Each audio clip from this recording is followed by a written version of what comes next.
Welcome, people. It is transfer deadline day. Here's your Scarfey Spurs podcast in a different way this time because it is your Spurs transfer deadline day podcast. As I said there in the intro, it should be a good one. Will Spurs sign a player or not? We'd like us to. Looking unlikely at this stage, but still, an awful lot to talk about, an awful lot, of things that maybe we're frustrated about, that we're happy about, that we will get into. And I'm joined by numerous guests as we go through. And this, for people listening live on YouTube, it's 9 a.m. now. That's where we start, and it finishes at 12 p.m. So this is a morning one, because I've got a Premier League one in the evening. So we're joined by huge guests, including the likes of Billie T from Change for Tottenham. So that should be a good one. But with me now, I've got one guest in the wonderful Simon from Dudley Spurs. Simon, how are you doing?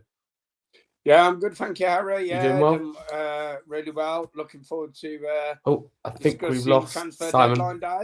No problem. Simon will be back in a little bit. Hopefully you guys can still hear me. But yeah, you've got a fantastic panel on, and it's several guests. We're talking about 6 or 7 guests that should be on, no pun intended. So it should be a good one. And there is some big news to talk about firstly, and that is about Antonin Kinski, because that's come through this morning. First real bit of news.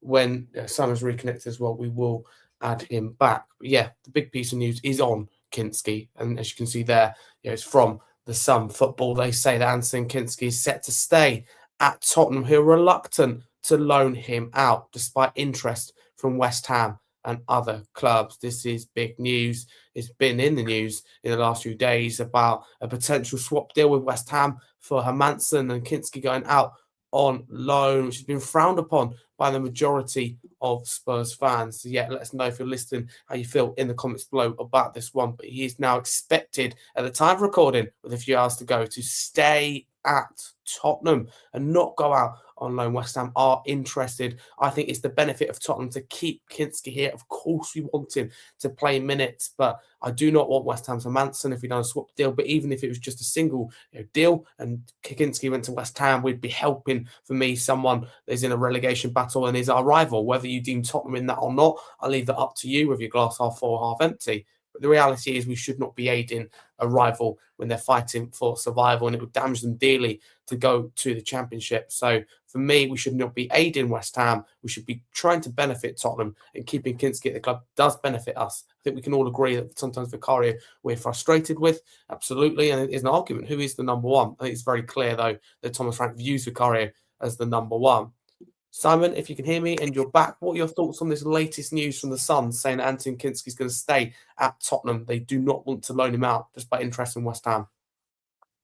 Yeah, hopefully I've sorted the glitch in the matrix there, Harry. Yeah, I'm glad to see that Antonin Kinski is staying.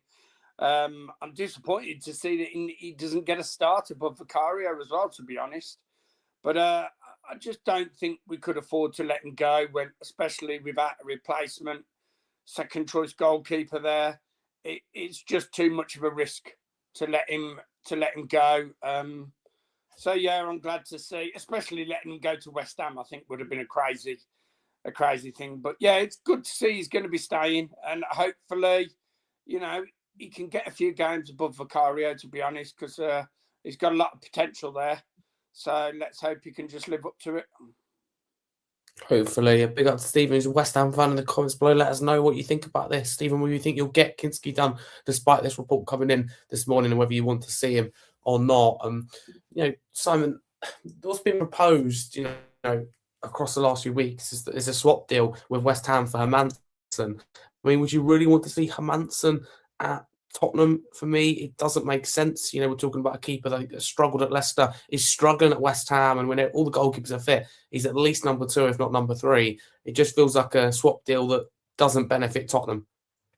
Yeah, I totally agree with you, Harry. Yeah, there's no benefit to us whatsoever. All the benefit would go to West Ham, I think, with getting Kinski in. I think it just sounds like if we did let him go, it'd be a case of we need a second choice and he's just there available. So the straight swap would make sense.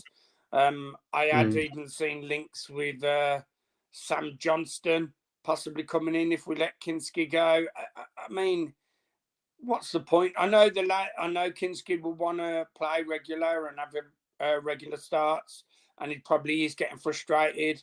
But you know, we can't stitch ourselves up by letting him go. And the way Spurs are, we let him go. The next game, Vicario probably gets injured, and then we're playing this Hermansen or Johnston in goal instead of Kinski to come in and done quite well, I would have thought.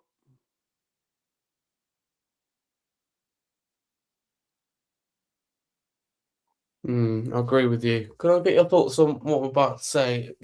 For me, I just think we wonder why we're in the situation we're in 14th, and potentially, if we're not careful, I don't think so, but potentially being dragged into a relegation battle, if not already, or even the prospect of going down. And we're buying from teams that are either in relegation battles, or they're going downward spiral, or they're often in the championship, or they've already been down. Like Wolves, let's be honest with you, they are down and out. A little bit more, or quite a lot more fight in 2026, but realistically, it is extremely unlikely that they stay. We're signing these players that are like championship level, really. If we're let's be frank about that. Johnson and Hermansen are both good upper championship keepers or very lower Premier League keepers. So we've got, I think the board and Enoch, seriously, I think they sit there. I don't think they care too much about the football club. I think they sit there and scratch their head and wonder why we're not competing with the top six. My argument would be stop buying from teams that are worse than you. And that's the thing. We're becoming West Ham. We're constantly buying players from West Ham now. No deals since Scott Parker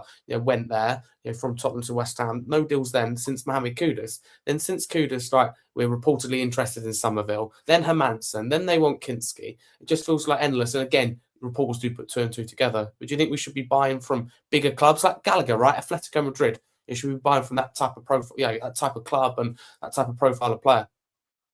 Yeah. If you want to push on, if you can hear me. Yeah, I can hear you. Can you hear me? Oh, I think we lost Simon again. So we'll ask him when he comes back. But yeah, that's the latest on Kinski for those just coming in. He's now expected to stay at Tottenham Hotspur, which will be of a delight to many Spurs fans. Not expected to go on loan, but we'll move on from that. But it is deadline day, so do get involved in the comments below. Let us know who you want Tottenham to sign, how you feel about lots of different things right now at the club. There's so much to talk about, but ideally transfer related. And Philip in the comments there's a lot of comments. A big up. Please do keep going. Philip says we need to be keeping Kinski here. Hopefully he stays. I absolutely agree with you. I mean, just be assisting West Ham. I just cannot understand why you would do that, right? And I don't see the deal going ahead. And I said this at the time. I do not see it going ahead. The deal will only go ahead if both goalkeepers really are going to be number ones. That's the type of deal that David Solomon does. He's not going to agree to it for Hermansen to sit on our bench. I think the Spurs fans will be frustrated with Vicario. I think we can all agree we don't want Rowe. I wouldn't have thought we wanted Hermansen to be number one. Could be wrong about that. Hermansen is not a Premier League goalkeeper, with all due respect. So I'm very glad that that is the latest news that Kinski is expected to stay at Tottenham. Stay tuned. We'll keep you updated throughout all the latest news this morning, going live until 12 p.m. Philip saying Kinski is genuine class. He can be top quality. We need to invest in him. Absolutely. And it'd be so Tottenham, wouldn't it, to buy someone, boom, highly rated. They sit on your bench and we move on to loan to West Ham. For people who haven't seen it, and the reason I have an issue with this is the fact that Kinski, the deal was reported, if it goes ahead, to have a buy option in it. Not mandatory, so it wouldn't be like an obligation, but a buy option. That makes absolutely no sense. And this club's squad planning is beyond belief dreadful. It's honestly shocking, right? We have no plan.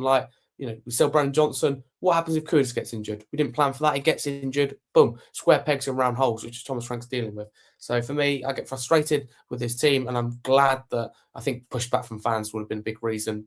But pushback from fans, whatever it may be, West Ham not interested, Tottenham not interested. Kinski now expected to stay. That is the latest news.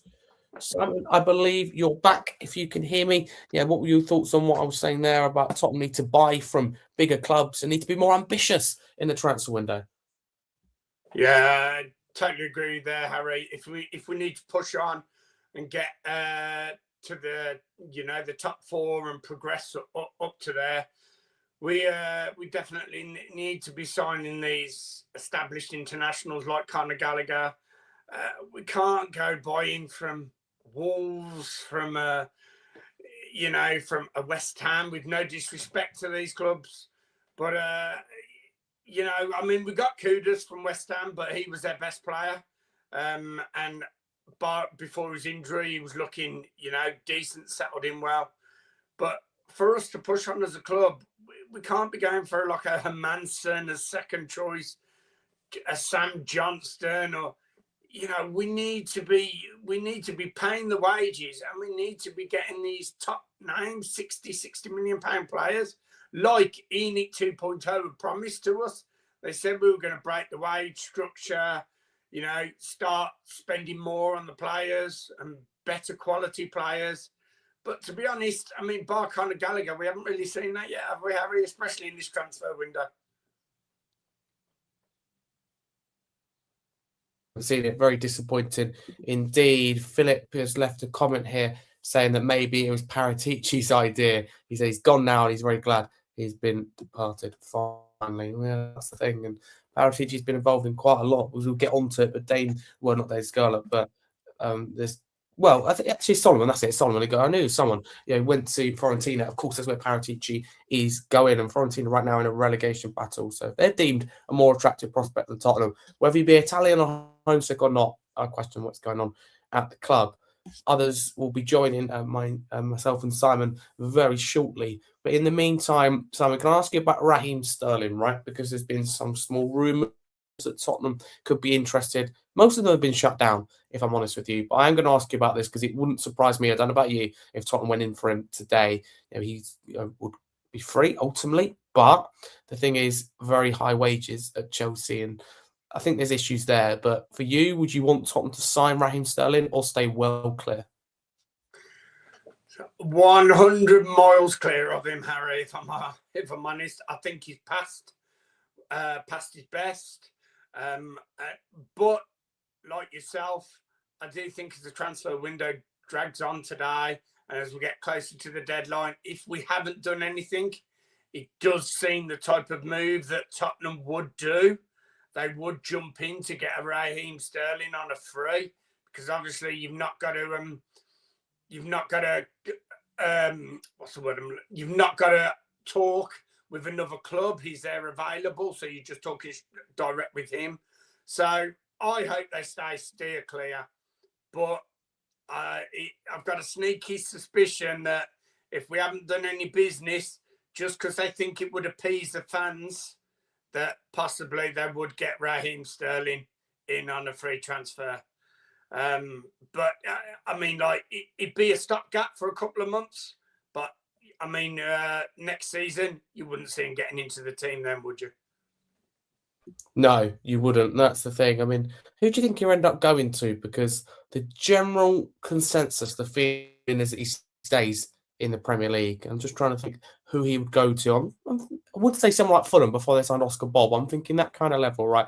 Decent club, typical mid-table outfit, maybe punching above their weight and doing very well because they have a good manager. So a club like that, Bournemouth. I'm trying to think who can afford his wages, though. That's the issue. It'll be the wages as an issue because he's reported to be on around 400 to 450 grand a week. I mean, that's just nightmare for Tottenham. I mean, that would, literally that kill off ENIC, the Lewis family, and the board. The thought and the sight of that. So it's not going to happen. But who do you see him going to? Because I do think he'll stay in the Premier League.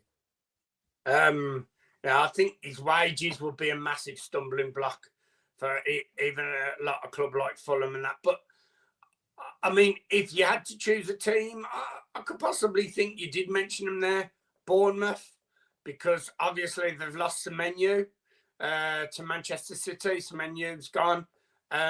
So it possibly could be that he could go there. I mean, it's because he's a free transfer. It's not going to put a lot of clubs off. I don't think the wages as such, because you're not paying out a transfer fee. But he's not going to be going to a top 6, top 7 team now. So I think it sort of depends on as well his own confidence in his ability. If he still thinks he's a top 6, top 7 player, then he might not want to go to, with no disrespect to them, a Bournemouth or someone like that. But I mean, on my personal opinion, I don't think he's a top 6, top 7 player. So yeah, I wouldn't be surprised to see him at a Bournemouth or a Fulham, like you said yourself.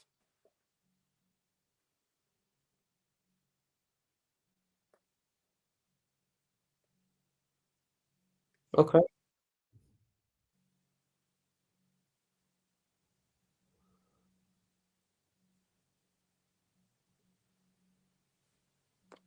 Okay. So thank you very much. We are losing you just a little bit, but I can definitely pick up what you're saying there. Thank you very much, despite the connection issues. So yeah, I'm just looking on the timeline now. There is no latest news since Anton Kindia has a big news. I think if I'm going to be totally honest with you, I think it's going to be a quiet news day on the Spurs front. I reckon that it might get one or two rumours, players that we're linked to. I do not think anyone will be leaving the club. I think after Kinski, which you heard this morning, I don't think there'll be any links to outgoings, maybe one or two in terms of incomings. I have no confidence that Tottenham will sign someone sitting here, I tell you, because I'll be going for most of the day around college. I do not think that Tottenham will be signing anybody. I'd be extremely surprised if we sign anybody. Simon, what do you think? Do you think Tottenham will sign somebody hand on heart? Of course, I know that you want us to. We all want us to, really, let's be honest. But do you hand on heart think that we actually will? I mean, Thomas Frank said that we'll be active, which is a little bit promising. Yeah, I think we deep down, I think we could get one player. I remember a few years ago. I know there's been on deadline day we signed Raphael van der Vaart, and no news of that had come out until a few hours before the transfer window was closing. So there's always an opportunity that a deal has been done in the background that no one knows. No one's heard of or no one's got any knowledge of. So yeah, I mean, there's the Andy Robertson deal. If Liverpool can get another left back in, that's possibly all agreed with Andy Robertson's side. So then it's just possibly crossing the T's and dotting the I's. So he could come in.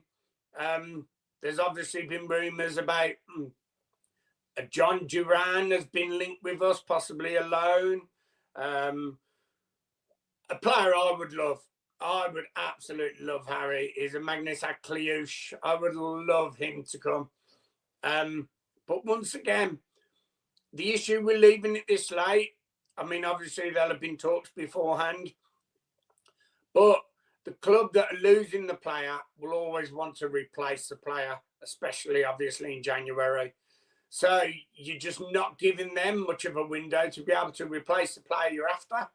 So I just hope that they put in a lot of work behind closed doors beforehand to give these other teams chances to get replacements in, which would then, help us speed the deal on, come and transfer deadline day and get the paperwork in before the 7 p.m. deadline tonight. 100%. You mentioned there Magnus Akliouche. I think he's a fantastic player, really good player. I agree with you. I want to see him sign. Do you think this is one of those deals that maybe is more realistic in the summer? You're right to mention the clubs are unlikely to sanction moves at this stage, and it's very unlikely they'll find a replacement, boom, before 7 p.m. Greenwich Mean Time, that's UK time as well. So it's very unlikely. Like we're seeing with Palace, aren't we? Like Mateta and Strand Larsen. How Strand Larsen's been ready by the reports to go to Palace for about 3 days now. They haven't done it until Mateta's, boom, passed his medical to AC Milan, because for Palace's case, they don't want to end up with no strikers. That's the worst case scenario. Or if they end up with both, they just can't really afford the wage, or they just can't afford it on the books. They need to bring in the fee for Mateta, a club like Palace. That is important. So they've got to play it right. They don't want to end up with no cards or all the cards, if that makes sense. But with Akliouche, do you think that's a summer move? For me, it just strike probably a new manager, I reckon, and summer transfer signing. Yeah, I do think there's been a lot of rumours and this window that we were going to bid for him, and Monaco, there were rumours that Monaco were surprised we haven't actually put an offer in yet or sped the deal up a bit. But my one worry about leaving it until the summer is a lot more teams will come in then, and then we'll be challenging. We'll be fighting it out with possibly bigger teams than us that can offer a lot more. The way it's going at the moment can possibly offer European football next season, which we may not be able to. And that's always a big turning point in a deal. So, I mean, a deal like this, I think while we are still in the Champions League, you really need, if I was in it, you really need to go there and just force that deal. Because, as I said, if we leave it until the summer, a lot more balls come into the pit from Magnus Akliouche to choose which club he wants to go to. And there's not been many other clubs linked in this window with him and putting an offer in. So for me, it's a no-brainer. Just go and pay the money. They've got the money. Thomas Frank said we were going to go for Semenyo, and we had the money, 65 million. We're going to pay him a really high wage. So I really can't understand what's holding them back to go in and try and get Akliouche, unless it's because he's untried in the Premier League, and maybe it's something like that that's holding them back. But yeah, I think if we leave it until the summer, Harry, I don't think we get him, if I'm honest.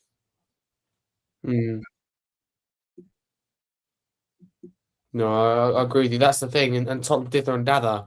Can I ask you about Semenyo then? Because Thomas Frank said that, he'd be honest with you, were after, I should say, Antoine Semenyo, and he said that shows that the Lewis family are ambitious.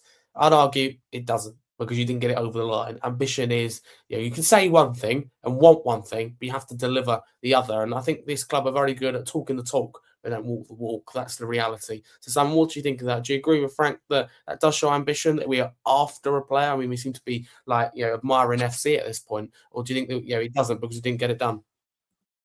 Yeah, no, that's not. I agree with what you're saying there, Harry. I mean, they can admire Messi, they can admire Ronaldo, then they can admire a lot of players, but you've got to get the deal across the line.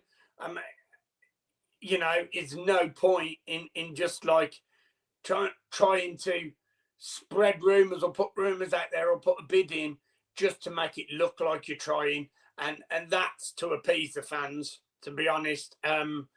So yeah, I don't think, for not forcing the deal over the line by doing that, it just shows. It shows they haven't got ambition. I mean, I wanted to be a footballer, but I'm not a footballer, Harry. So is that ambition? I mean, I don't know. I wouldn't mind going to the moon. Is that ambition? It's about doing it, and it's about achieving it, and just putting names out there, putting bids in. We know. I wouldn't be surprised if Daniel Levy used to do that, Harry. Put bids in, knowing they were going to get rejected or the player would go elsewhere, just so it looked like we were trying. And until ambition for me, as we said 2 minutes ago, would be going to Monaco, getting Akliouche now, today, signed up, money talks.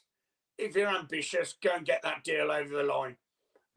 That's ambition. Just putting bids in, knowing deep down that they probably knew Man City were in for him as well. Knowing they probably knew deep down that he's going to choose Man City over them behind closed doors, to be honest. Absolutely. I mean, it's a shame that we've got to the point maybe we weren't attractive. And that's another thing I want to ask you about. Are Tottenham an attractive prospect? Because we've got the lovely, shiny stadium, training facilities, state of the art, in Daniel Levy's words. And I think he's absolutely spot on with that. He's done a great job, by the way, on the business side. But, like him and Enoch and the Lewis family absolutely neglected the football club. But the point is, are we really attractive when we don't pay the wages that allows us to retain or attract the top assets? Some people look at that and go, yeah, we were attractive, top club, proud history, great facilities, state of the art, and they'd be right. But also, I'm looking now and thinking, I think that's going. We're not in the race because we don't show ambition for top players. And I just think, right, whoever it may be, I'll give you an example. If you say to Van der Ven, right, stay here at Tottenham, 100 grand a week, random example, this is not to scale or not to estimate, but 100 grand at Tottenham, go to Liverpool, 300 grand a week. That means already that Van der Ven is more likely to join Liverpool. We don't give ourselves a fighting chance, if that makes sense. So how attractive really are Tottenham? We want us to be an attractive club, lovely stadium, all these things. Are we really? Deep down, I think at the moment, no, we're not. There are attractive things about the club to players, i.e. we're a London club. A lot of foreign players that come over, they do want to, be in the city and play, play in London. You hear that a lot. Also, we've got one of the best stadiums in the world at the moment. But if you're a player, you're going to a club, are you going to go to a club like that? Or are you going to want to go to a club that is regularly winning trophies? At the end of the day, a footballer's career is short. And for them, once they retire, it's their stats and more so the trophies that they'll be remembered for. So as a footballer, are you going to want to come to a team that's 14th in the Premier League, finished 17th last season? Yes, we won a European trophy. Yes, we're in the Champions League this year and we're doing well. But realistically, are we going to win the Champions League? I don't think so. And then are you looking, are we going to be in Europe next year? I just think, you know, we are, from the times when we were under Poch and challenging second and third, challenging for the title, Champions League final, into Europe every season, long runs in Europe. Those days at the moment look like they're disappearing a bit, Harry, to be honest. And yeah, I mean, if I was a player and had to choose between us or a Liverpool, if it was Van der Ven, as you were saying, and they're both offering the same amount of wages, yeah, Van der Ven's on a contract, but you know, if he was a player, you'd choose Liverpool because you know they're up there. They've got the world-class players. Yeah, their stadium's Anfield. It's probably not as good as ours, but do they want to? You know, do you want to play in a shiny stadium but not win any trophies? It's quite simple, really.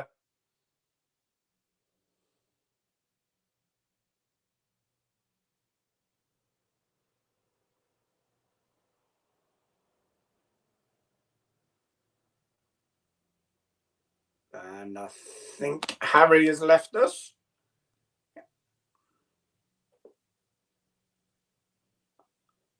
Yeah, I think Harry's had a few technical issues like I had, by the looks of it.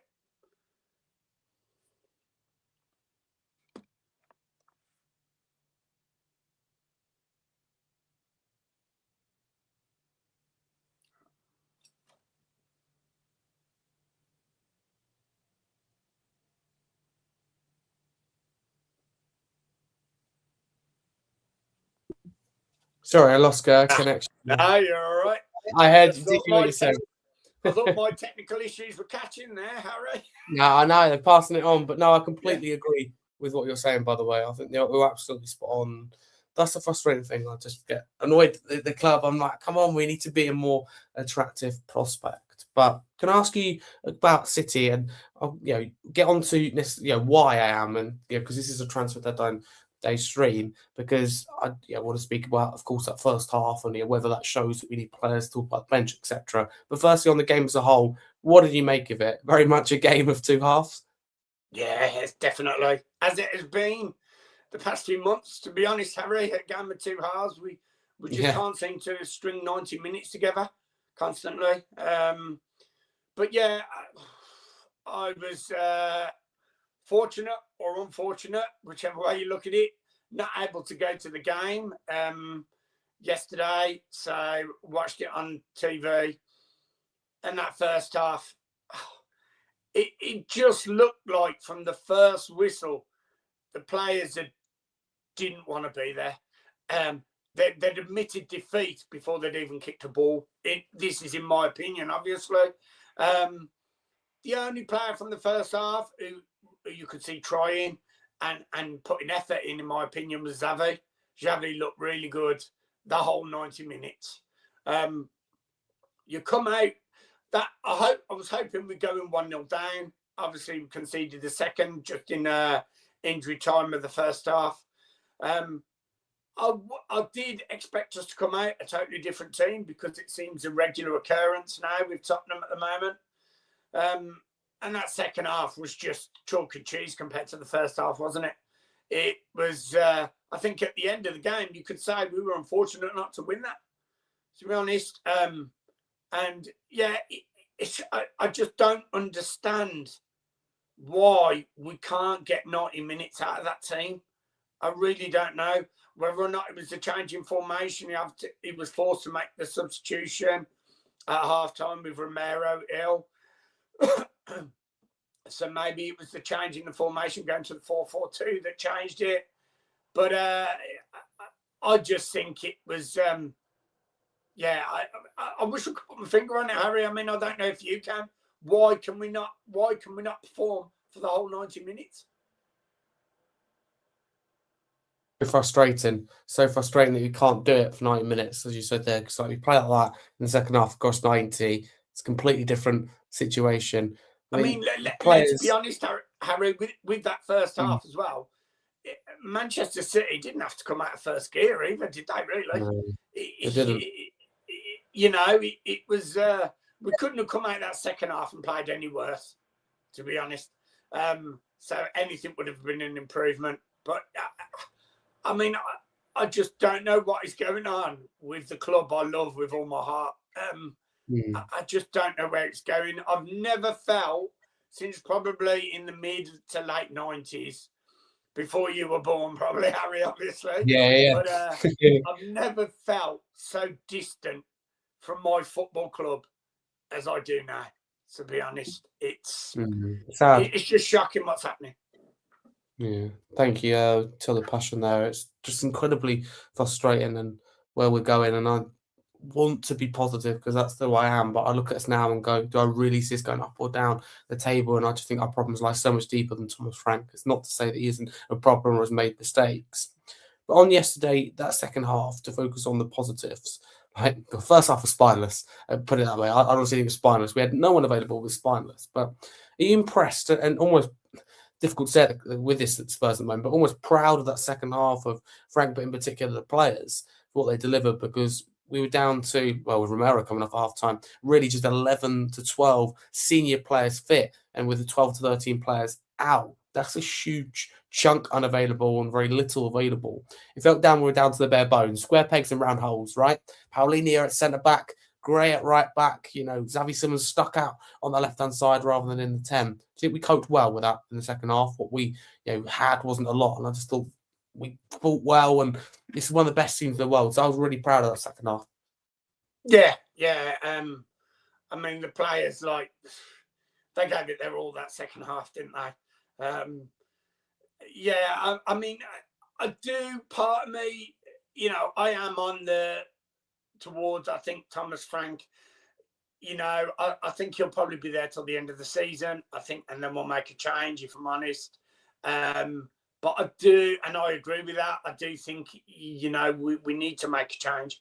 But I do feel for him with this injury crisis that we're in, that, I mean, since he's come to the club, he hasn't been able to play Kulusevski or anyone. So I do slightly feel for him because of the injury crisis. But, those players on the pitch yesterday, if they were getting played in their wrong positions, that second half, each of them gave 110%. I mean, it was totally different to what they did in the first half. It was just like they thought, look, we've got to show up. We've got to do something. More so that it was looking bad on them than the club as a whole, if you want. So they did it selfishly, some of them potentially, to perform like that. But yeah, I mean, for me, Xavi that lad was immense yesterday. I think the whole 90 minutes, and he seems that sort of player that when he's really going, he can get the rest of the players going and coming along with him as well.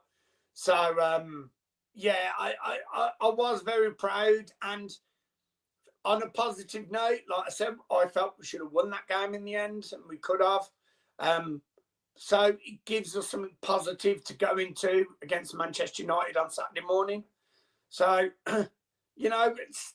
let's try and think positively. I mean, there's so much negativity going on around our club, understandably.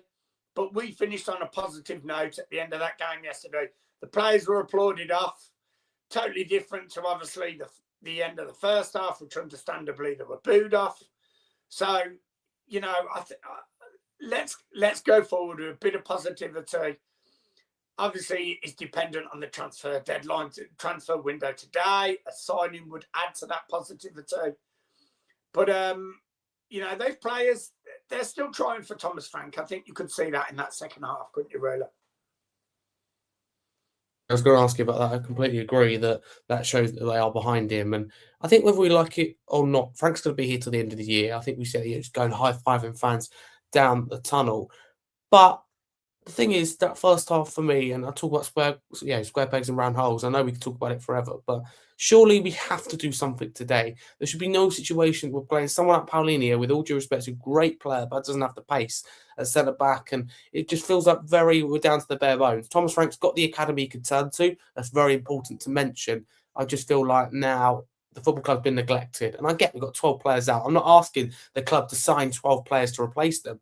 I am asking for us to have a little bit of depth and a little bit of quality, because even where everyone's fit, in my opinion, we have just two wingers in Odebear and Kudus. I see Kulusevski as more of a 10. Tell tells himself he's a striker. He publicly said he's a striker. So you take it from what the player is saying himself. I think he's better on the left, but that's what he says. He knows more than I do. The point is, just two wingers. No club trying to compete anyway in more than one competition can have just two wingers at the club.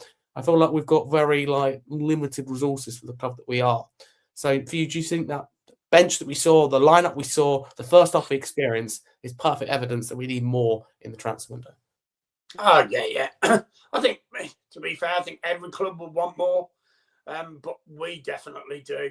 I mean, I honestly thought once that transfer window opened this month, I thought one of our first signings would be a left winger.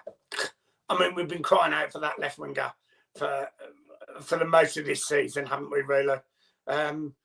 So, yeah, there was that. I mean, I can understand, we're depleted in midfield, so we've got Conor Gallagher in, depleted now in the centre of defence to a certain extent. But one issue which I can sort of understand, I think that if you do go and bring another central defender in to cover this injury crisis we're in, once they're all fit, you've got a lot of disgruntled players on your books then. But there's no reason why we can't get a couple of loans in till the end of the season just to help us with numbers, to be honest. But for me, this transfer window, we've been crying out for that left winger. That's the position I wanted covered.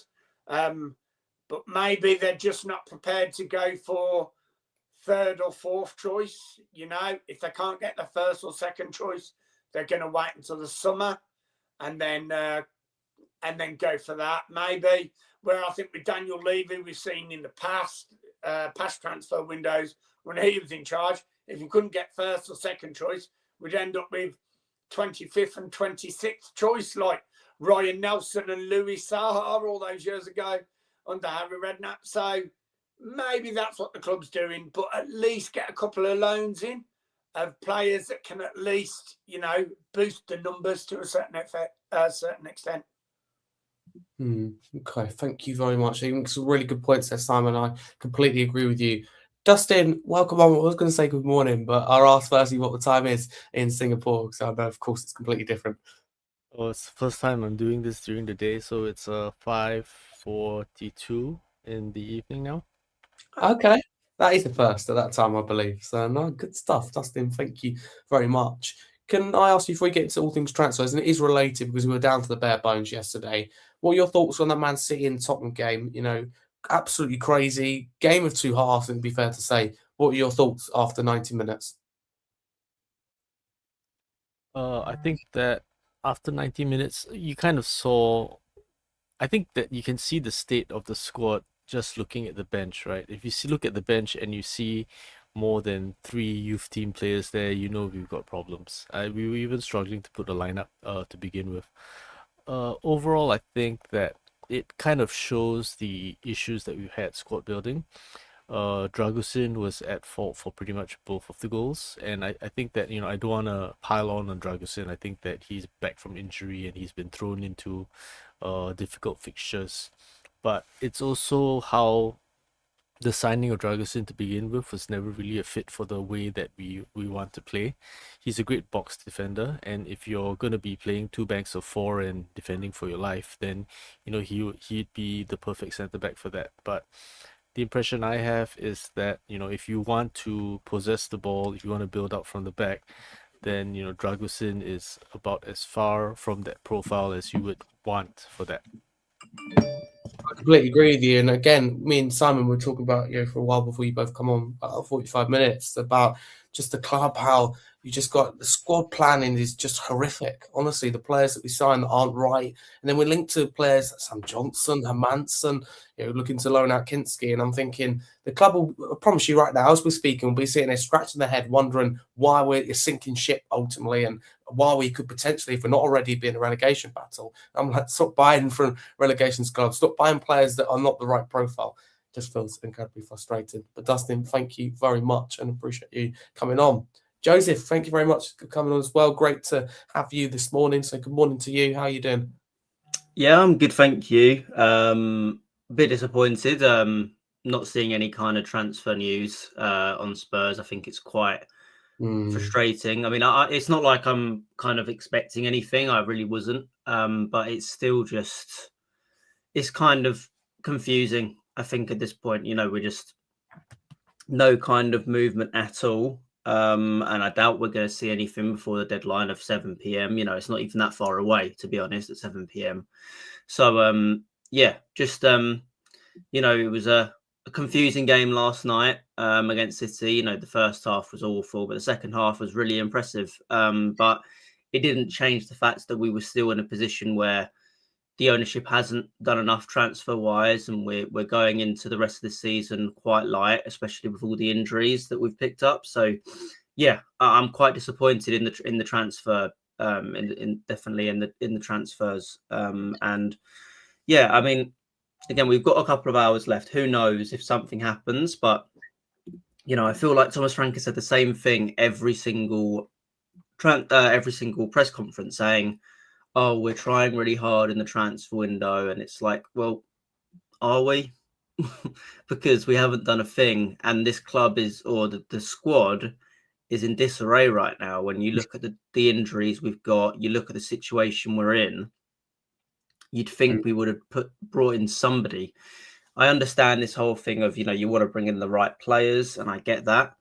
But at some point, you need to accept that there's players that will improve the squad. Even if they're not the ideal player, they will come in and improve the team that we currently have. So, yeah, frustrating, I've got to say. And, yeah, I'm sure we'll get into it a bit more.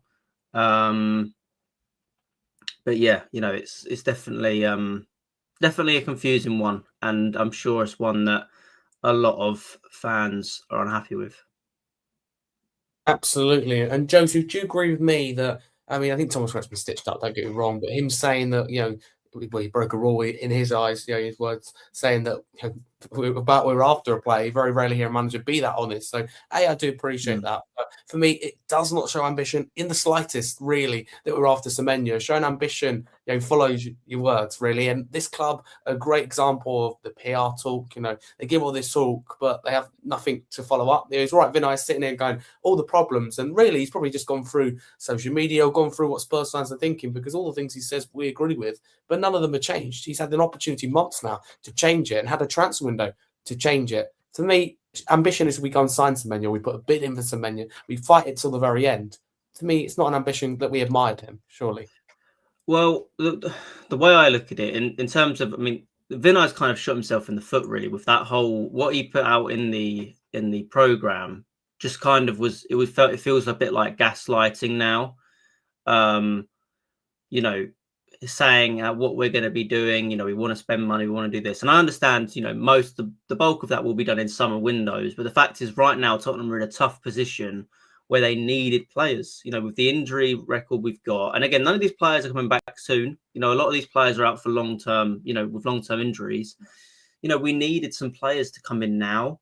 And the fact that we've done no business, we haven't done anything. And the whole Semenyo deal, I understand Spurs apparently, have broken their wage structure in a sense, and they were going to offer him so much money, but he didn't pick Tottenham. He basically, what Frank came out and said is Semenyo rejected us. That is what he said in that press conference. As much as I know he said we went for Semenyo, he picked Manchester City because he'd rather play for Manchester City.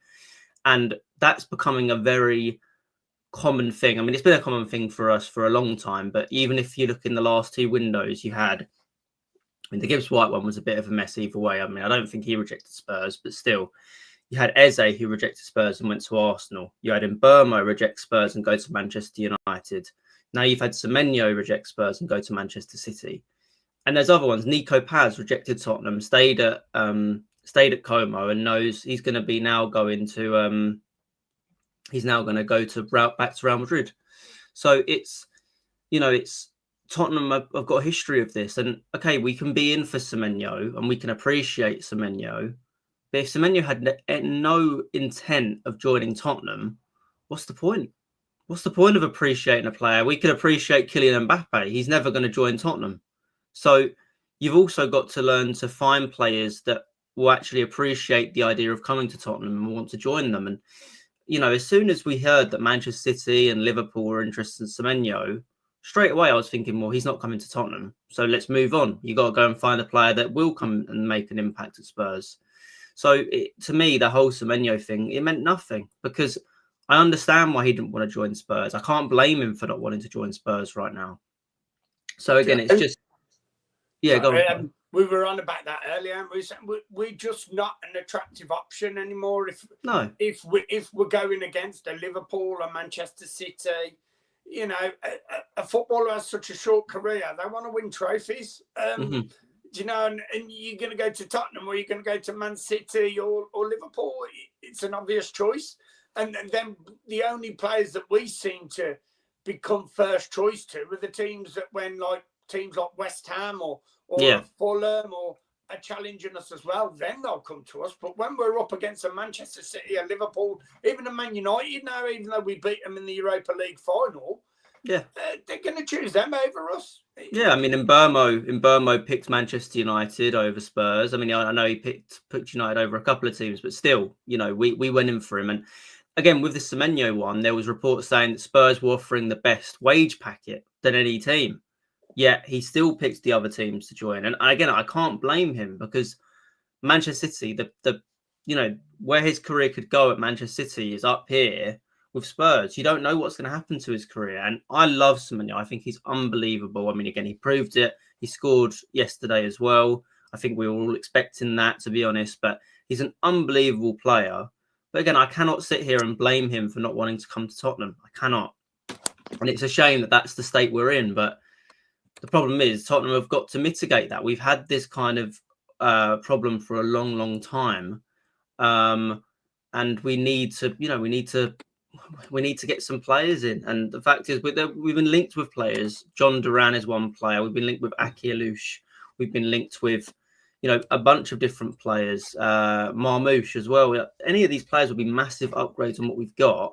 It's just whether we're going to actually make any kind of move for any of them. Yeah. I'll say quickly, I think it was some news that came out. Is it Mason Malia? That's it. Mason Malia. He's going to be staying at the club, not going out on loan, which will be interesting to see. I mean, I was surprised when we decided to loan out Dane Scarlett.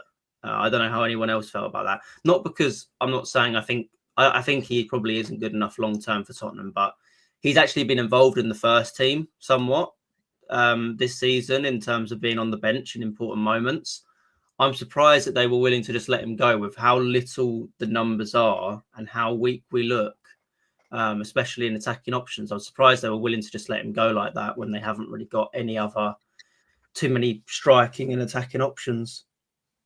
Okay, thank you very much. We heard this morning the breaking news from Anton Kinski. And I said breaking news, it just means that he's expected to stay at Tottenham. I think we're going to have to really clutch at straws with news this morning. So I do not think it'd be a lot at all, and I don't think there'd be much on outgoing. So we got some breaking news here. And apologies if I say his name wrong, but Tottenham are currently not expected to loan out Mason Malloy today. There's a hope that he gets started, involved around the first team soon in terms of training. He's closing in on his recovery from a back problem he arrived with. Has anyone got anything to add on that? He's not expected to go out on loan. So all I would say actually is that Frank has, I think, made it as clear as he can be while being polite. He does not want anyone to leave. Like, he's very sharp and snappy with Kyle Wani. He's like, yes, no, I don't want him going out on loan. Next question. So there we go. Is the breaking news that he's not going to leave. So I don't think it means too much, really. I mean, he's coming obviously from Ireland, I think it is. He's probably not going to be ready for any kind of real first team football. I mean, you know, who knows? Maybe we'll see him on the bench at points, but you can't see him making any kind of waves unless he is that good. But you know, it's going to be a one where he plays with the under 21s, under 18s, and then you know, we see him in training, and we see him in. So it's you know, it's not really too much. I think he'll probably end up going out on loan next season. Again, they like to do this. They like to keep some of these younger players here so they can be within training with the first team and kind of learn from that. So, yeah, I don't think it's too much to think about. But, you know, he's got a lot of promise. People are really talking him up. Again, coming from Ireland, he's supposed to be one of the kind of premier players coming out of Ireland in recent years. So, yeah, I mean, you know, something we can look forward to. But again, it depends how Tottenham develop him. You know, we've seen many players that we have high expectations for and not really been given the opportunity they needed to kind of flourish. So, you know, Tottenham have got to be careful with his career. And if they really believe he can be a top player, you've got to give him an avenue into the first team. Yeah, 100%. If we return to the news that me and Simon spoke about earlier about Kinski, because I want to get Dustin and Joseph's thoughts on it, and that is from Sun Football. And nothing on Kinski has been reported since. So the latest is that Kinski is set to stay at Tottenham, and they're reluctant now, all of a sudden, this has come from nowhere, to loan him out, despite interest from West Ham. I'd argue a bit of fan pressure maybe in this one. Dustin, coming to you, how do you view this? I mean, it still never made sense, did it? You know, assisting West Ham, a rival of ours, who are in a relegation battle, whether Tottenham are or not, I'll leave it, you know, up to the individual. But it just wouldn't make sense to, you know, loan him, would it? Now expected to stay, Dustin? It doesn't make sense to loan him because if one of our big problems is Vicario being not very good at passing out from the back, and we've seen that a couple of times, right, where his pass to Gray was lost because he passed it too hard, bobbled the ball to Gray, and then everyone jumped on Gray for losing the ball and us conceding a goal. But Vicario's pass to him was not good to begin with. We saw what happened at Fulham. Just Kinski's composure on the ball is significantly better than Vicario's, and if we want to aim to play out from the back in any kind of way, then long-term Kinski has to be our replacement. The only issue is that Vicario is a better shot stopper from what we've seen, but then, you know, Kinski's young. He hasn't really had a run of games to get familiar with the league. Strangely enough, he actually looked, even though he seems smaller in frame, he actually looked more comfortable in the air compared to Vicario, especially on set pieces. So yeah, I think that the fact that we haven't played him during the Cups is kind of a shame as well, because if you're not going to play him in the Cups or, you know, in the Champions League in games where the stakes are somewhat lower, if we're already doing well in the league, then I don't understand where he plays and what's the point of buying him other than a panic buy because Vicario was injured the previous season. It's one of those scenarios where if we had done better in the Cups and not gotten kicked out in the first round, then, you know, we might have seen a lot more of him. And I can understand why he's keen to leave, because he didn't leave Slavia Prague to sit on the bench. And in my opinion, it shows that he's ambitious and wants to show what he can do, particularly in a World Cup year. But, you know, I hope that we think a lot more about either integrating him more into the squad and getting more games, or we do loan him out, but preferably not to a possible relegation rival. We don't want us loaning him out to a rival at all, even if it be a relegation rival. Joseph, have you got anything to add to that? I think it's welcoming news that Kinski is staying, and yeah, we were linked to West Ham's Hermansen and a potential swap deal. I mean, I'm sorry, but I don't even think he's Premier League level. No, I mean, I didn't really understand it when I first heard about the links of Kinski leaving. You know, I agree with Dustin. You know, it doesn't really make any kind of sense when, I mean, he hasn't been given the game time that he needs at Spurs so far, and I think a lot of Spurs fans have been calling for it this year. When Vicario clearly shows deficiencies in his ball playing ability, he can't play out from the back, he can't really kick very well, and yes, he is a great shot stopper, but unfortunately, modern football, a goalkeeper needs to be more than that. You need to be able to play the ball with your feet. A lot of, you know, a lot of the play always starts from the goalkeeper in terms of building up from the back, and you've got to be able to pick a pass. And unfortunately, Vicario hasn't been able to do that. And we wouldn't really know if Kinski can or not because we haven't seen it. It doesn't feel like Frank trusts him because he is very reluctant to use him. So it's a bit of a strange one. But Tottenham do have a situation at goalkeeper where we do need to find the next number one, because Vicario clearly, we can easily upgrade on him. I think we can all accept that. We all know that there is definitely better goalkeepers out there for Tottenham to start for us. So we need somebody to come in, or we need Kinski to become that. And at the moment, it doesn't feel like Tottenham believe Kinski is going to be that. So if it means that in the summer you look to move him on, you let him leave, then fair enough. Right now, it would have seemed strange, especially with, obviously the only other goalkeeper at the club being Brandon Austin. I feel like it would have been a mistake. And you can only really sanction him going out if you do bring somebody else in. But again, the players we were linked with in Sam Johnston and Hermansen do not inspire anybody. So it wouldn't have made any sense really for me. But again, I don't blame Kinski. Like Dustin said, he came from Slavia Prague. He's not just here to sit on the bench. And I he's not going to accept just sitting here because that's all he's done all season. Has he played a game? I don't even remember if he's actually played a game all season, has he? I don't know. Another place 0-1 because he's hardly played in the cup either. He's gone with Vicario, hasn't he? Most of the time. Exactly. So and it's just, and I feel like the times we've seen Kinski, he's looked okay. He hasn't. I mean, it's not like he's been unbelievable, but he's looked okay. He hasn't looked any, significantly worse than Vicario. So it's strange that we haven't seen him play at all. And hopefully. I mean, again, I'd like to say he'll be given some minutes eventually, but I don't know if he will be. I can't see it happening. Whilst Vicario's fit, I don't think Frank will put Kinski in net. So yeah, it's good that we've got him. Again, if Vicario does get injured like every other player for Spurs, then yeah, we might need Kinski. But again, just a bit of a frustrating one because I feel like he came in with a lot of promise when we first signed him. Really spoke up by people from the Czech Republic. People thinking that he's going to be a really great player, and so far his Tottenham career has been non-existent almost. Not good at all. Joseph, can I stick with you? Some breaking news coming in, and I know we are clutching at straws, but from Alistair Gold via Football London, he says that Mansell Town are currently leading the way to sign George Abbott on loan today. Do you think this could be a good loan for him to get some minutes? What are your thoughts?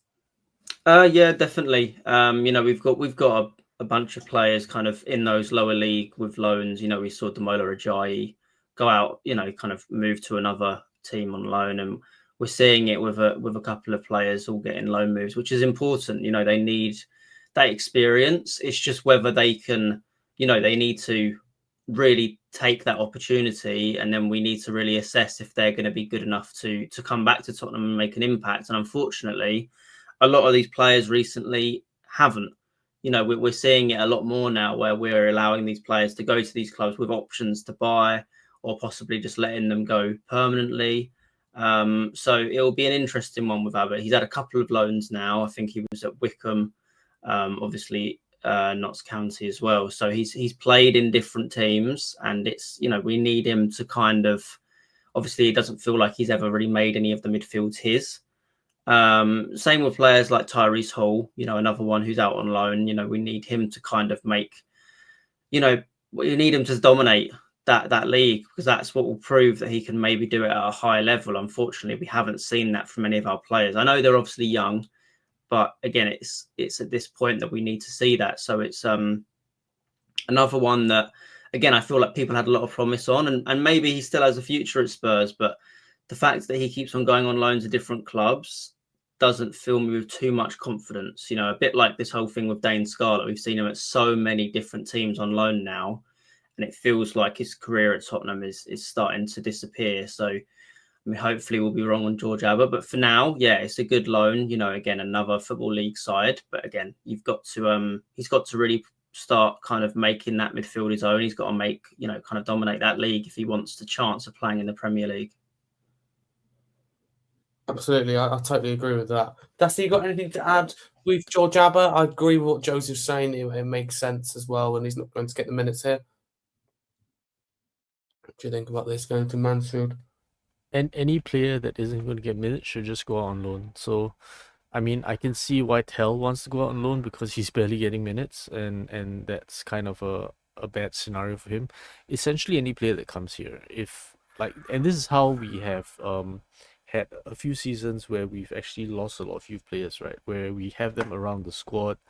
All they do are, they're just sparring partners for the first team in training, but they don't actually get minutes, so it's not really meaningful for them when they could be going out on loan and getting experience under the belt in Championship, Serie A, Bundesliga, or something like that. But anyone that's not in first team, send them out on loan. Otherwise, it's a waste of their time. Okay, short, no, snappy answer from you there, and I completely agree with that. I think right now, I think that's definitely the best option. What I think of it as well, Dane Scarlett, right? He's gone out on loan, so people look at this two ways, right? I mean, you can look at this right and go, when everyone's fit, technically you've got 4 strikers, at the club, technically, when everyone's fit, in, Rando Kalamwani and Richarlison and Solanke, and Tell, who tells himself publicly and privately that he's a striker. That's 4. Tottenham do not need 5 strikers. And other people that may be a bit more negative, and some would say reasonable, again, I'll leave that up to you. Some people would look at that and go, Tell is a forward player. Richarlison's currently injured. He's not firing. It's really just Solanke. Dustin, if I can start with you, how do you feel about this one? He's gone to Hibernian. Do you think that's a good move for him? Should he be staying at the club and be given more minutes? How do you view it? I think it's a split opinion amongst Spurs fans on this one. I don't think he's going to get more minutes because Frank primarily creates chances with crosses. So he needs strikers that are aerially dominant. And Dane Scarlett, Dane Scarlett has the frame for it, but you wouldn't call him aerially dominant. He wouldn't necessarily be beating like Premier League centre backs to headers that are being crossed into the box. So if you've noticed the strikers that we have between Solanke and Richarlison, they're the ones that are most likely to win headers. And that's why we haven't seen, Muani or Tell get much of a look in the central striking position, because the way that we play and create chances, we need good headers, and any striker that isn't a good header of the ball is unlikely to get a significant number of minutes. Unlikely to get minutes to agree with that. Josie, have you got anything to add about Dominic Solanke? We'll come to Dominic Solanke in a minute, actually. We got Dane Scarlett first. What do you think about this loan move? Yeah, to be honest, I think it kind of shows the club's intentions with Dane Scarlett long term. It's a shame that he's never really been able to make, really kind of properly break into the first team. I know we've seen him in moments, but again, it's only ever been in moments. And, in a situation Spurs are in, I know you said about Tell being a striker. For me, he just isn't. I think he's a winger for Spurs, at least in the Premier League right now. I don't think he's got the physicality to be a striker. I think he works really well on the wing. But, with Kolo Muani, who's struggled to find his feet at Tottenham, with Solanke obviously coming back from a major injury and still not being, 90, fit for 90 minutes each game. It's a shame that, they really obviously don't see Dane Scarlett's future at Tottenham. He's been loaned out multiple times to the Championship, to I think League One as well at the start, kind of when he was first going out on loan, playing for multiple different teams. It feels like every 6 months. And now obviously going to Scotland, he's, for me now, I feel like they're going to look to sell him in the summer, which is a shame because, again, we all had high hopes for him. I feel like for a while he was the one we were pinning all our hopes on, especially when Mourinho was talking him up so much and expecting him to be this world-class player and thinks, he has such potential. It doesn't feel like he's going to kind of come into that for Tottenham, at least anyway. So, yeah, it's a shame to see him go, but I think it obviously proves how Tottenham feel about him. And I think the other thing as well is, with Tottenham being in such a precarious position up front, with having quite light numbers, in my opinion, and the fact that Dane Scarlett has been on the bench and has come on in the last 10 minutes of games recently, they're still willing to loan him out. to me makes it seem like they're looking to move on from him. They don't see him as a long-term option at all. So shame, but I think it's the right move. I think it's time for us to maybe look at letting him leave and continue his career elsewhere. Joseph, thank you very much. I agree with that as well. And Simon, how do you feel, in particular about the club he's going to, Hibernian? Do you think that could be a good move to him, for him going to Scottish Premiership? You assume be the starting striker, get a lot of minutes. Do you think this could really benefit him and he can come back? And I was having a conversation with my dad and the opinions are slightly different. I was like, we've got a lot of strikers at the club. It makes sense. Although personally, I would have, if I'm being honest with you, terminated Moani's loan and given Scarlett more minutes. I also do look at it and go, okay, this makes sense. But he's of a completely different opinion and doesn't like it at all. So how do you feel about this loan move for Scarlett? Yeah, I think he'll do well, Hibernian. I mean, the loans he's gone on so far, he hasn't really set them alight, has he? Oxford and stuff like that. Hibernian, Scottish Premier League, with no disrespect, is probably, lower Championship, bar your Rangers and Celtic, lower Championship League One standard maybe. So hopefully he'll do well there. But I agree with like Joseph was saying. I think his time at Spurs is done. There was a lot of hype about him when Mourinho was in charge, but the way his career has gone so far just reminds me a lot of like what happened with Troy Parrott when we had Troy Parrott. He was hyped about really highly and went out a few loans, and obviously he's gone now and he's doing well where he is. So, hopefully it'll happen the same for Dane. But, I mean, I disagree with what you said there, Harry. I wouldn't have cancelled Moani's loan and played Dane Scarlett more. I wouldn't have done that. But I do think in the summer, I think he'll get moved on. I think they'll look to cut their losses and get rid of Dane Scarlett and move on from there because, as we said earlier, we've got another young striker. We've got Lange, who's doing really well on his loans. And obviously we've got Mason Melia now coming through as well once he gets going.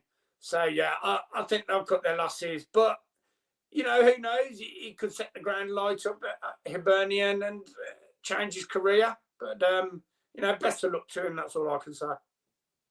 Thank you very much. We move on to the next topic. I want to say good morning to everyone listening live on YouTube. Please get involved in the comments below. How you feel about Tottenham right now and everything, Tottenham and transfers, and in terms of just a roundup of the latest news. Then Kidd is expected to stay at Tottenham, not go out on loan to West Ham. George Abbott is expected to go out on loan to Mansfield, and also Mason Malaya is expected to stay. So those are the three news sources. Again, small results, so it isn't a lot. We are clutching at straws here, but we are live for another an hour and 45 until midday exactly. So yeah, stay tuned. How you feel about all things that we discuss, and anything also you want to bring up right now, and what you think of the transfer window so far.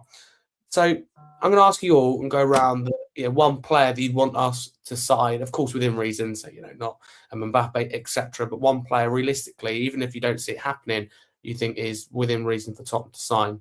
So Dustin, beginning with you, what one player do you want to see Tottenham sign if you could today on deadline day before 7 p.m. when the window slams shut? I don't think it's a player per se. For me, the most important thing is a progressive passer. So I think that if we're talking about deals that we are rumored to be involved with, then Ekliush, because that is a player I think that would improve us. Although he's not the exact profile that we need, but I think the profile that we actually need, and let me try to make this screen a little less strangely shaped because I'm on my widescreen monitor. So, Perfect. yeah. Okay, right. So now we have this list here, which is a list of potential progressive passer types. And we have Tyler Morton, who used to be from Liverpool, now at Lyon. We have Kema Andreas at Stuttgart, Angelo Stiller, Nicola Ravella, Curtis Jones, Lucien Ogome, and Adam Wharton. So if you look at their radars over here, they've got basically, you want someone that's a good progressive passer that has a lot of key passes. Ideally also a high forward pass percentage because, we are sideways and backwards FC. and then a higher amount of forward passes. So if you look at that, Orange looks pretty good. Who is Orange? That is Curtis Jones, right? So Curtis Jones is someone that we have rumored to be looking at, but the rumors aren't very strong. It seems to be like if we're getting someone from Liverpool, it seems more likely that it's going to be a left back. But if we could get Curtis Jones, that profile would fit really well. Another one that possibly fits is Nicola Ravella, but whether that those stats transfer from Serie A to the Premier League is a different question. Angelo Stiller as well, but then also Bundesliga tax. So I would say that at this point, part of our squad building profile is that in an ideal world, we have a squad where we have a clear first team player and then a younger deputy that can take over if that player is injured or needs rotation. So I think the best example that we had of this was Kyle Walker and Kieran Trippier. When you could switch one with the other. Kieran Trippier did not have his speed, but better crossover of the ball. So we had like good overlap for the capabilities required of the position. And then a deputy that was junior, younger, less experienced, whatever, that was willing to bide his time to supplant the first team player. And I would say that when you lack that balance, like we do on our left wing, we have multiple players of the same age, same profile, relatively same output, like Odebear, Tell, Muani. They're kind of all competing for minutes in one position. So proper squad building is when we have a senior player that's in that position and a deputy under that player, where the senior player helps the deputy. They improve. The senior player doesn't feel too threatened that he's not helpful, but he should feel a bit threatened so that if his performances drop, he knows that someone chomping at the bit to take his spot. Right now, we don't have that kind of balance at all. So, like when we look at squad building, we shouldn't just look at the quality of the player that's coming in, but age profile is also important. I can understand why we're going for Andy Robertson because, we do need a little more experience in the squad. So I think that when we look at how we build our squad, we also need to look at a combination of like, is this the right age profile? If we sign a young player for this, are we possibly blocking a path for, people from the youth team to come up to the squad as well? So those are the other things that we need to think about when we are considering how we build the squad. I think about a lot of things, and this club is not very good at squad building. What do you make of Philip's comment there? He suggested someone potential signing cheaper than Wharton. What do you think of his suggestion here? Yeah, I mean that's kind of like the profiles that we're looking at, and that's the thing, right? We should be signing them in the summer, and as much as you can say, oh, the winter window is difficult, you knew that this fact has never changed. We've always known the winter window is difficult. So why did we do the business in the summer? And we kind of I find the problem is that with the winter window, especially during a World Cup year, the difficulty is you are stuck with getting players that are desperate, possibly out of favor with their clubs, and cup tight. So even if Ekliush came, for example, right, he's already cup tight with Monaco in the Champions League. So would he leave in the middle of a Champions League campaign with his existing club to come to a club where he's now cup tight and can't play in Champions League games? And then what does he have to look forward to? He doesn't look forward to Champions League games. He's look forward to the relegation scrap. So even if you wanted to recruit a player from a Champions League club, why would they come when we can't offer the most attractive thing we have right now, Champions League football, and the only thing we can offer him is, fighting with Burnley in the drop zone? It's true, and it's not an attractive prospect at the moment. Philip, big up, good morning to you. He says exactly, Dustin, the deal there to be done for him after the Morgan Gibbs White transfer collapsed. Now it's more unlikely in the summer, to be fair. But we failed to land Eze, Gibbs White, Semenya, all these players. That's not ambition if you don't land them. You're an ambitious club, an attractive prospect. If you land those players, you sign them, you seal them, and you bring them in. That's the point that I will continue to make. Okay. For all the faults that Paratici has had, right? And I think that Paratici's tenure has kind of been viewed with kind of rose-tinted lenses because we got Kulusevski and Bentancur. Although a lot of people change their mind about Bentancur now. But I think that the thing to note about Paratici's tenure, there are good and bad things. The good thing was that whenever we didn't get our target, he was already on the phone to multiple targets. So there was never the sense of like, you know, when we were chasing Morgan Gibbs White and we were like, do we only have one target? What happens if that falls through? And it felt like we were doing things in a serial process. We go for this player and we feel, okay, we'll start looking for another player. That doesn't make any sense. So for all his faults, Paratici did the I'm going to reach out to everyone and have all these irons in the fire. And if we miss out on one deal, we'll move on to the next. Now, the reason I say that Paratici has its limitations is that Paratici is essentially good at flogging deals from his previous club to his new club. He did that from Juventus to us, and he did it from us to Fiorentina. So he is more of a person that signs based on his contacts rather than It's Solomon, isn't he? useful for the club. Yeah, Solomon's gone to Fiorentina online. There you go, following Paratici. Solomon. Yeah, Solomon. Yeah, he's gone online. So essentially, if you look at it, like Paratici, I see posts about like Don Paratici and everything, but essentially he is more of a person that signs based on his contacts and to agents and, you know, primarily Serie A. So I would say that you need someone that signs more based on profiles, but the concept of having multiple irons in the fire that you can go at any one time. And if one deal doesn't work, you know, fine, I'm already moving on to the next deal. That's what we should be doing rather than doing one at a time. Yeah, definitely. 100%. I agree with that. Thank you very much.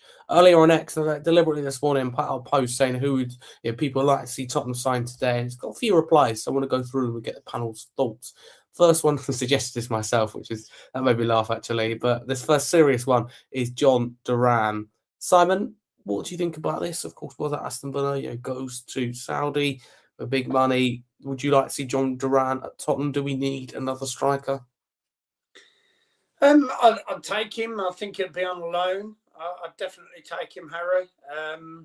Obviously with Charlison out and stuff. But yeah, he did well when he was at Villa.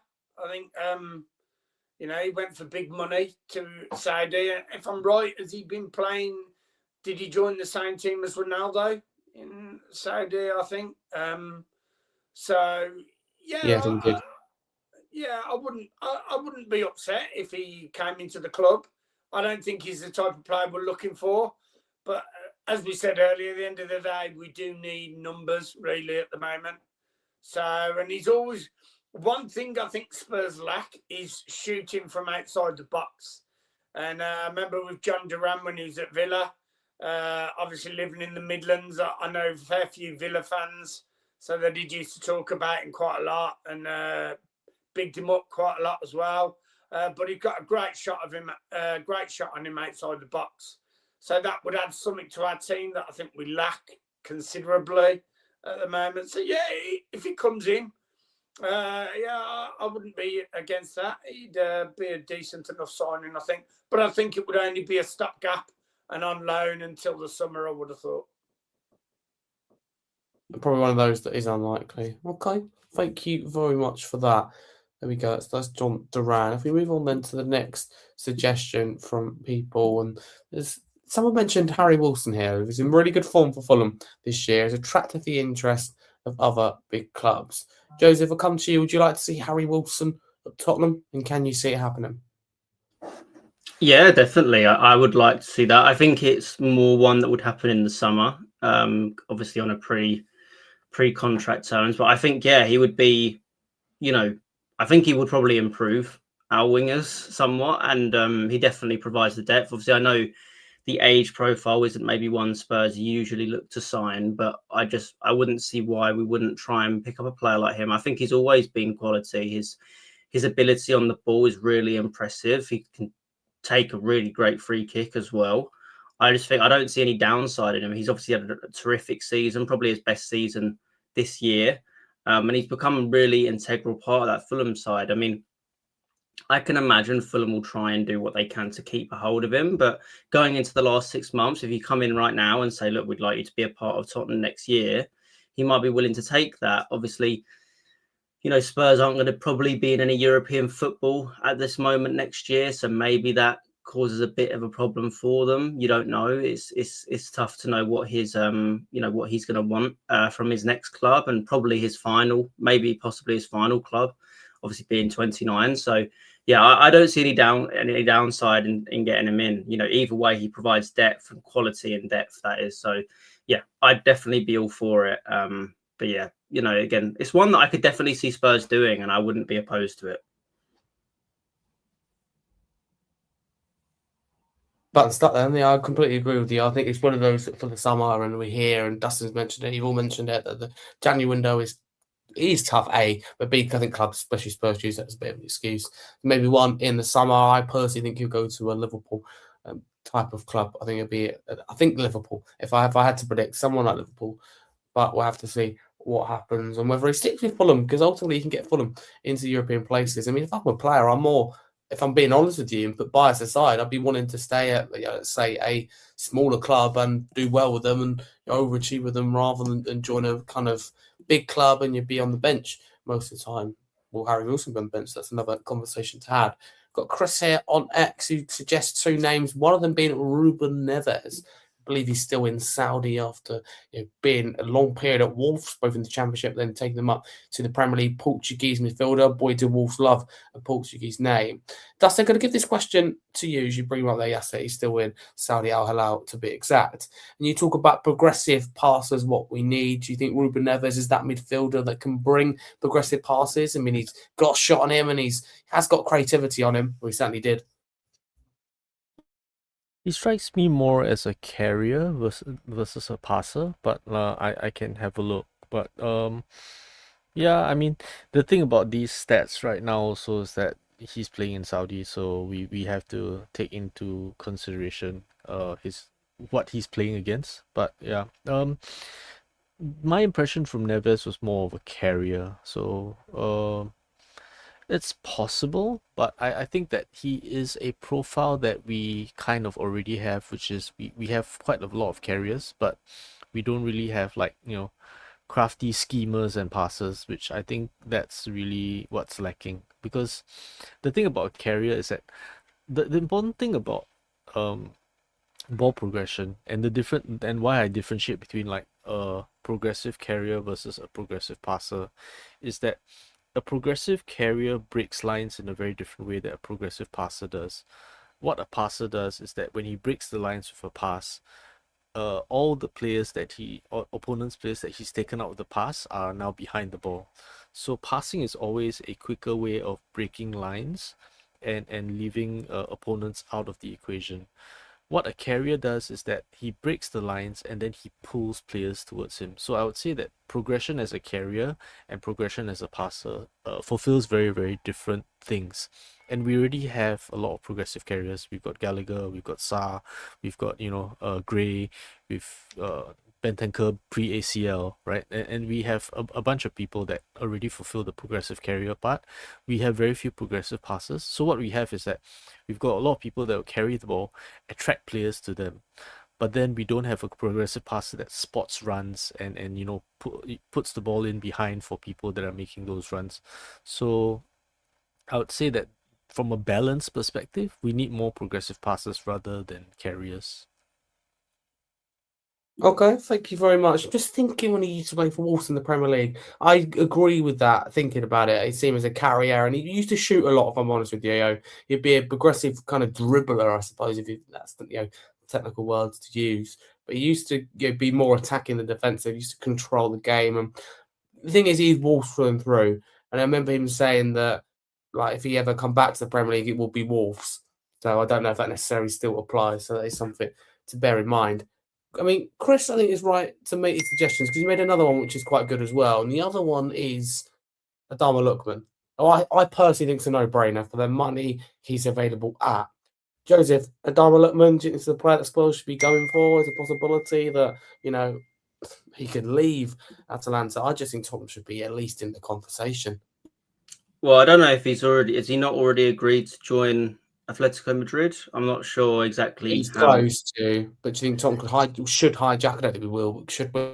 Yeah, 100%. I think Ademola Lookman's a class player. I think he's been, he obviously had a spell in the Premier League previously, and he didn't really like the Premier League up then. However, he has gone and developed really well in the Italian league, I think, and he's been very For some impressive, reason, especially. Go on, for some Dustin. reason, what I remember him for most in the Premier League was that failed Panenka when he was at Yeah. Fulham. Mm-hmm. And Last minute needing I've never managed to get that out of my head. So when I look at Lookman and everyone's talking about how well he's doing at Atalanta, I just keep thinking of the failed Panenka. It's very hard to get out of my head. No, I get that. But then you've also, when I think of him now, I think of that Europa League final scoring a hat trick. A couple of years back. I remember I met him in the airport when he was coming back to England that year. So That's cool. congratulated him on winning the trophy and everything. And so that was good for him coming back. He was literally coming back to England a couple of days later, straight away to see family and everything. But yeah, I think he's a really good player. He's developed a lot since he's been at Atalanta, and it's whether he would be able to translate that back to Premier League football. Because the first time around he didn't look great in the Premier League, but for me, again, Tottenham aren't in a position to be too choosy. I think it's one where Spurs need to make these moves happen. And the problem is now it's 10:30 now. We're 7 p.m. is the deadline, and we haven't heard of anything coming out of Tottenham or anything happening. So I can't see much happening now, and it's going to be a real shame that that's going to be the case, because again, we feel so light. And if we didn't have all the injuries that we have right now, maybe I would be sitting here thinking, it's not too bad. But the fact is, we don't know when Kulusevski's going to be back. We don't know when Maddison's going to be back. We've got now Spencer's out, now Danzo's out, Porro's not going to be back for a while. Bergval out for a long time. The amount of players, important first team players that are injured right now, and that we desperately need, cover in those positions is shocking. And the fact that, we're now on deadline day after weeks of opportunities to make signings. Not these injuries just happened yesterday. We've had them for the last couple of months and we haven't made any kind of moves. It's just shocking to me.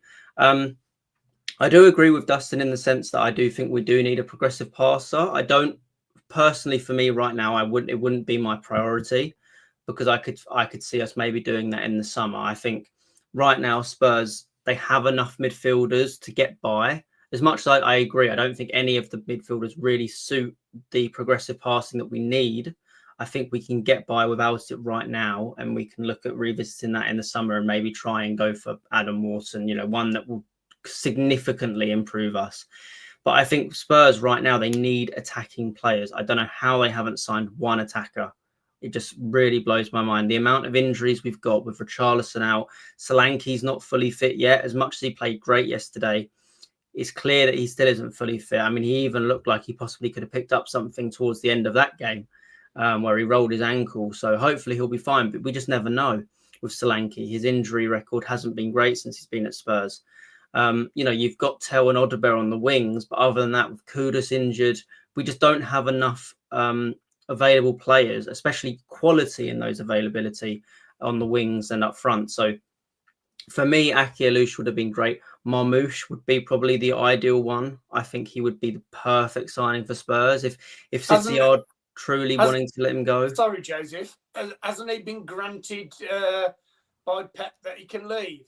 Yeah, I think there is something in that. I think with the amount of forward players that Manchester City do have, with Doku and Semenyo, Foden, Bernardo Silva, Cherky. Obviously, I know Oscar Bob just went out, and I to be honest, I don't know how other people feel. I wouldn't have minded the signing of Oscar Bob. I know he's had a lot of injury issues, but I think he's shown a lot of promise. And only at 25 million, I thought it was quite a bit of a steal for Fulham to get him in. I think he's going to be terrific for him as long as he can kind of stay fit. But for me, yeah, Marmouche would be perfect. He fits the kind of, he played obviously Premier League football now. He can play on the wing. He can play up front. He's got the kind of star factor. The goals he scored feels very Tottenham. It was something that Tottenham fans would really enjoy. For me, he would have been the perfect signing. And again, I don't see it happening now, but I would be delighted with a signing like that. But again, for me now, it's just numbers. We need a player in the door, someone who can improve our floor. And again, John Duran might be enough for that. I thought he was really good at Villa. I haven't really tracked his career since he's left. I know obviously he played in Saudi, now in Turkey. But John Duran would still be an improvement to what we've got overall. Aki Alouche would definitely be an improvement to what we've got. And Marmoush as well, I think would be an amazing signing. But do I see any of that happening? I just don't, unfortunately. I don't either. I think you're right there. I wish all those things would happen. Joseph, thank you very much there. And we'll get back to some suggestions in a minute. But there's been, again, when I say I'm clutching at straws, I am. But there's been a little bit of breaking news regarding Tottenham. And here we go. It's from Peter O'Rourke, who reports from Transfer Insider saying that Tottenham's Alfie Dorrington's in talks to join Salford on loan. Simon, do you think this is a good move for Alfie Dorrington? Of course, isn't going to get the minutes realistically if he stays here. Whenever Dorrington's been in action, I've liked him. He looks good and promising in many ways. But do you think this move could really help him first team football? Feels like he's going a little bit far down, but suppose that means guaranteed minutes. Yeah, I was thinking that actually, Harry, when you put this up, considering he was on loan at Aberdeen before. I'm pretty sure in the Scottish Premier League, he's doing quite well there. If I remember rightly, correct me if I'm wrong, but I'm sure they were in Europe as well, one of the European club competitions, and he might have had a couple of games then as well. So to come back and drop all the way down to Salford, it is a big drop, bigger than what I would have expected, but guaranteed game time, match after match, I would have said. So yeah, once again, best of luck to him. I think he's a player that, same with James Scarlett, unfortunately, eventually will get moved on permanently, I think. But yeah, I mean, best of luck. He'll definitely stand out, you would have thought, down in that league for Salford Town. Okay, thank you very much. I'm surprised personally that he's going that far down. Joseph, does that surprise you as well? I thought that Dorrington, I mean, no disrespect to Salford, right? They're a good club, and I've seen they're doing okay this season. And for them, it's great business, absolutely. And I would have thought it meant guaranteed football for Dorrington, but I thought Scottish Premiership is where it would go, to be honest. I think it's going to send out more players of late. It feels like you're going a little bit far down with Salford. What do you think? I'm not too sure, really. I mean, it seemed like he was kind of getting into the Aberdeen side, and then there was times where he wasn't. So, as much as, it seemed like a good loan for him at first, I don't think he really held on to that spot there. So, I mean, maybe Salford will be a good loan for him. Again, for me, it's just about him getting minutes. And if he's not going to get any at Aberdeen, obviously he's not going to get any at Spurs, he needs to go somewhere. And on deadline day, you are stuck for teams. You've got to try and get him somewhere. And if Salford have openly said they will start him, they will play him, then I'm happy with it. I think it's good for him to get the minutes. But again, another one of those players where you're hoping for a good loan for him to possibly, can he make a way into Tottenham's first team? I mean, Tottenham are really stacked in centre backs, when you look at it long term, like Romero, Van der Ven, Danzo are all solid. And then you've got Dragishin. We don't know what's going to happen with him. You've got Luka Vuskovic coming back, who, is hopefully going to be the next big thing at Tottenham. I think that's what everyone's hoping. He genuinely looks like a generational star. And the way that people are talking about him, it worries me a little bit, because you're thinking that, Bayern Munich will be sniffing around and wanting him. I think they will try and get him in the summer, and whether we'll let him leave or not will be a big thing. I hope we don't, but we easily could, because the way that, like, Lothar Matthäus, an absolute legend of the game, talking about Vuskovic like, he hasn't seen a player like him, is it's both exciting, but it is a bit scary, because can Tottenham keep a hold of him? But, with players like Surely Dorrington, they can't let him go. Surely no, you've got to hope not. But again, Spurs are still in a position where they've got a lot of centre backs who are ahead of him right now. Just because of maybe his age. But again, yeah, I hope to see him starting. But again, I don't know what's going to happen with Kota Takai. I think he's gone out on loan as well, isn't he, Kota Takai?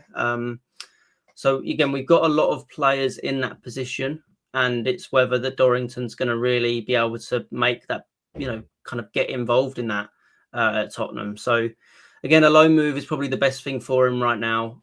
We've got to see how he develops and how he plays there, and then you can go from there. I mean, another player like Ashley Phillips, we have never seen him really play in a Spurs shirt, and I've actually been really impressed by him. He's really made the Championship his own. He seems to really play well there, but he's never had an opportunity at Spurs. And the thing is, you see this with a lot of solid players. One player I can never really forgive Spurs for selling is Joe Rodon. I think he's a terrific player. I think he's so good. And he never really got a full opportunity to be that at Tottenham. But for me right now, I'd have Joe Rodon on our team. No doubt in my mind, he'd be a rotational option. He could even possibly push the starters. I mean, he would have been starting on yesterday for Dragoshin, without a doubt in my mind. And obviously he's doing really well at Leeds, and I think he's a solid player. So, Tottenham have this kind of thing where they don't have room for all these players, and maybe Alfie Dorrington will be surplus to requirements, but you never know. You just got to, hopefully he can keep on developing out on loan, and we can maybe assess that in the summer. Fingers crossed. Okay, thank you very much. That is it then on Alfie Dorrington.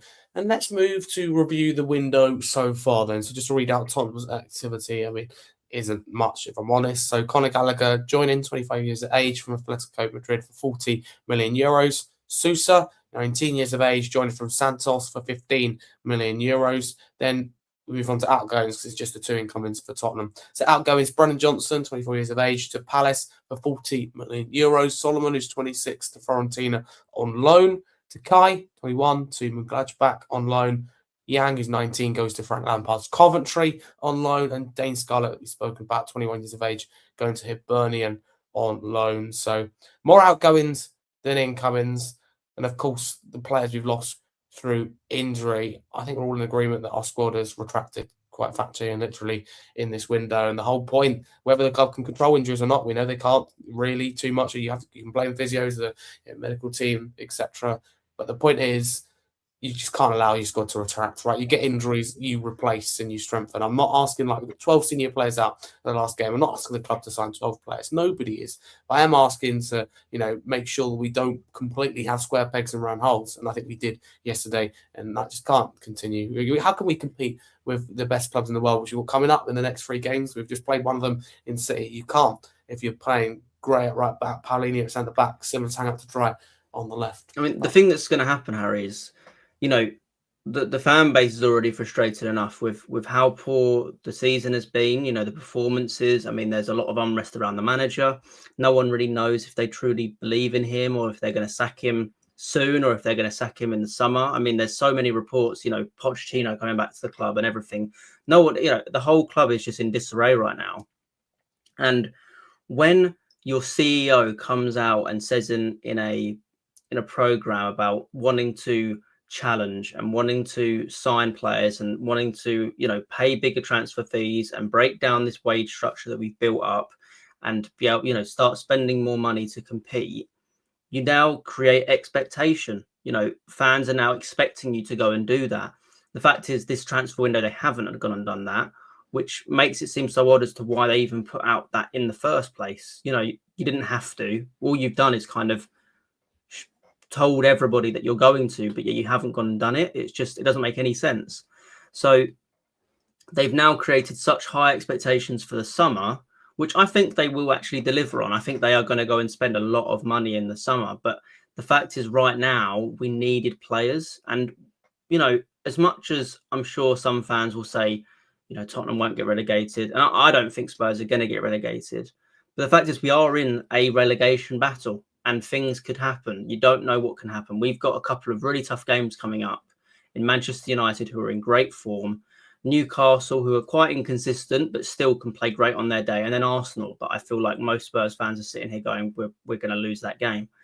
And, West Ham have got Burnley next. I'm not sure their games after that. But the fact is, if West Ham pick up a couple of results and Spurs lose a couple, we are very quickly going to be in that relegation zone, especially if the other teams around us start picking up points as well, which it seems like most of them can do.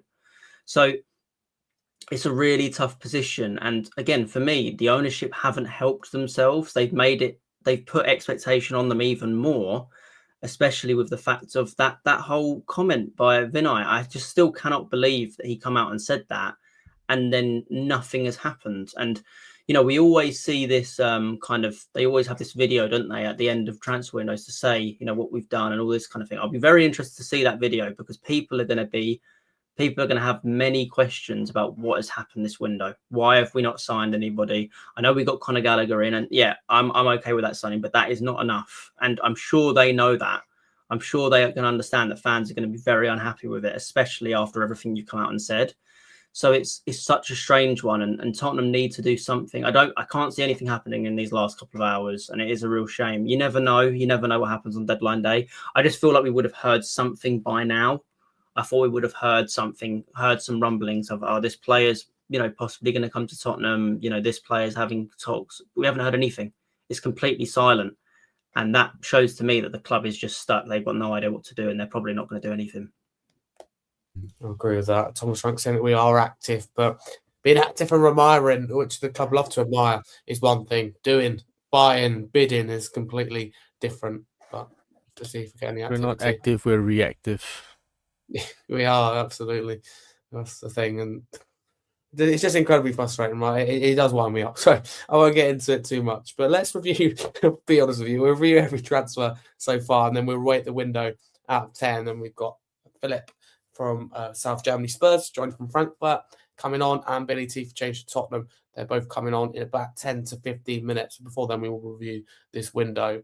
Simon, can I ask you about the signing of Conor Gallagher? How do you feel about it now? Of course, a couple of weeks settled in, can't play in the Champions League yet because he's ineligible, or was, I should say, for the league phase. How do you think he's done? I personally think it's been maybe a bit of a slow start, but then looked better against Man City. But I'm interested to know your thoughts. Yeah, I think he's had a little bit of a slow start since he's joined us, but I don't think that's necessarily down to him. It's down to the way we've been performing as a team, as a whole, really. He did look, the first half, as many players apart from Xavi yesterday, he didn't really look like up for it or anything. But that second half, I think he really showed the type of player he is.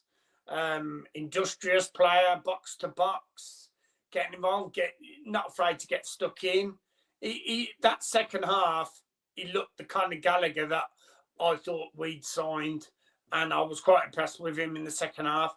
I think I still go with, once all our centre midfielders are fit, I think he'll be, a regular starter. So yeah, I mean, all in all, I'm excited to see once we get into a flow, once we get into a rhythm as a team. I'm excited to see what he'll offer, because I think I've got high hopes for him. And I do think for the money we paid for him, Harry, England international, everything like that, I think it was a bit of a steal, really, because you usually talk 70 million. And then I think we paid about half that. And as I said, England international, Premier League experience. Yeah, I think he's going to do well for us, and I'm pleased. I was pleased with that signing. Okay, thank you very much. Do appreciate it. Thank you. So yeah, Conor Gallagher coming in. And what do you think of Sousa as well? Because he's clearly a player, isn't he, for the future? 19 years of age from Santos. And what tells me he's a player for the future. On the bench yesterday, great to see for the first time, by the way, since joining. But we were down to the bare bones. Not necessarily in the left back position, but generally, I mean, Udogie was the only left back, with Davis being out, Spence being out, and only one who could really play left back. Gray, with again really struggling Cam. Were you surprised that he didn't come on the pitch? Would you like to see him? And also your thoughts on this signing. Again, we can only go off what we've heard, what we've seen from analysis and from compilations. It looks good. Yeah, he looks good. But I've got high hopes for him. I know he's been regularly watched by Carlo Ancelotti for the Brazil first team as their first choice left back. He's been watched quite a lot, so they've got high hopes for him. And like yourself, Harry, all I can say is I've watched the compilation videos, but I mean, compilation videos, they're not going to show the mistakes. They never do. I mean, I'd look a great footballer on compilation videos, really, to be honest, Harry. But I've got high hopes for him. Once again, it's a potential signing. But yeah, I would have liked seeing him on the bench yesterday. I thought he may come on for like the last 5 minutes, just give that bit of experience, albeit 5 minutes of the Premier League. But I think it was all dependent on the result. Obviously, at 2-2, we wanted to push for the winner, so I can understand why he didn't come on because of that.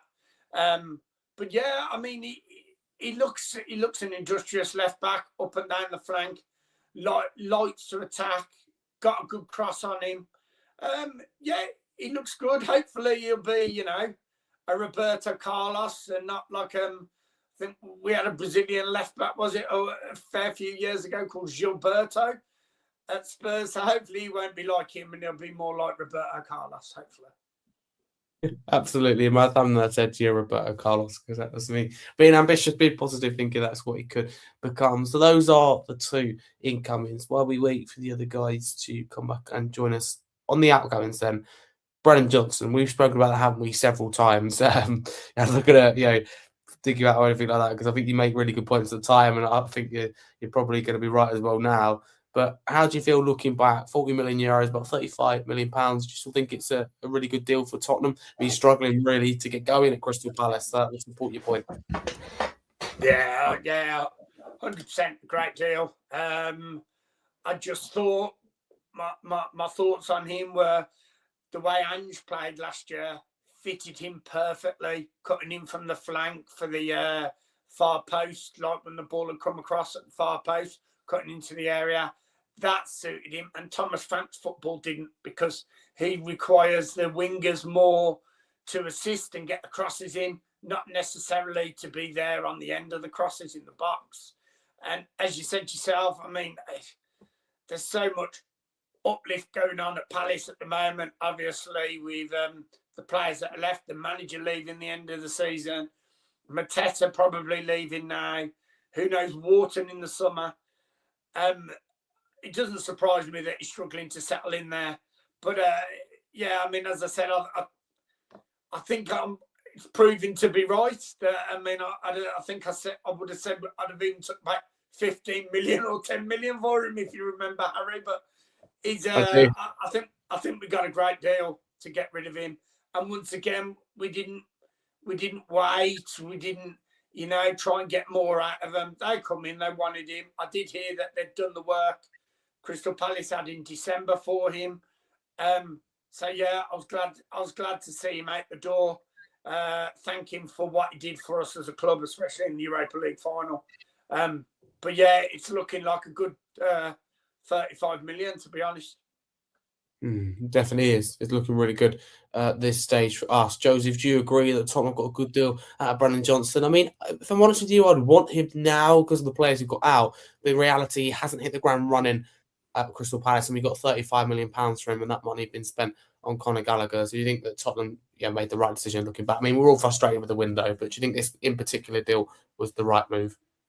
Yeah, 100%. I think, we've always criticised Tottenham for not selling players at the right time and not getting a fee for players when we should have. And this is one where I feel like you just take the money and you run. Because for me, as much as I appreciate what Brennan Johnson's done for the club and what he's done for us, he's not the player that we want going forward. I think he has a lot of deficiencies in his game, and we could definitely improve on him. And we did with bringing in Kudus. We definitely made an improvement on him, and I think we can improve on that further. I don't think Brennan Johnson is that player that was going to take us forward. We're going to, take us to the Champions League and be, a mainstay in that. So I think it was the right time to sell him.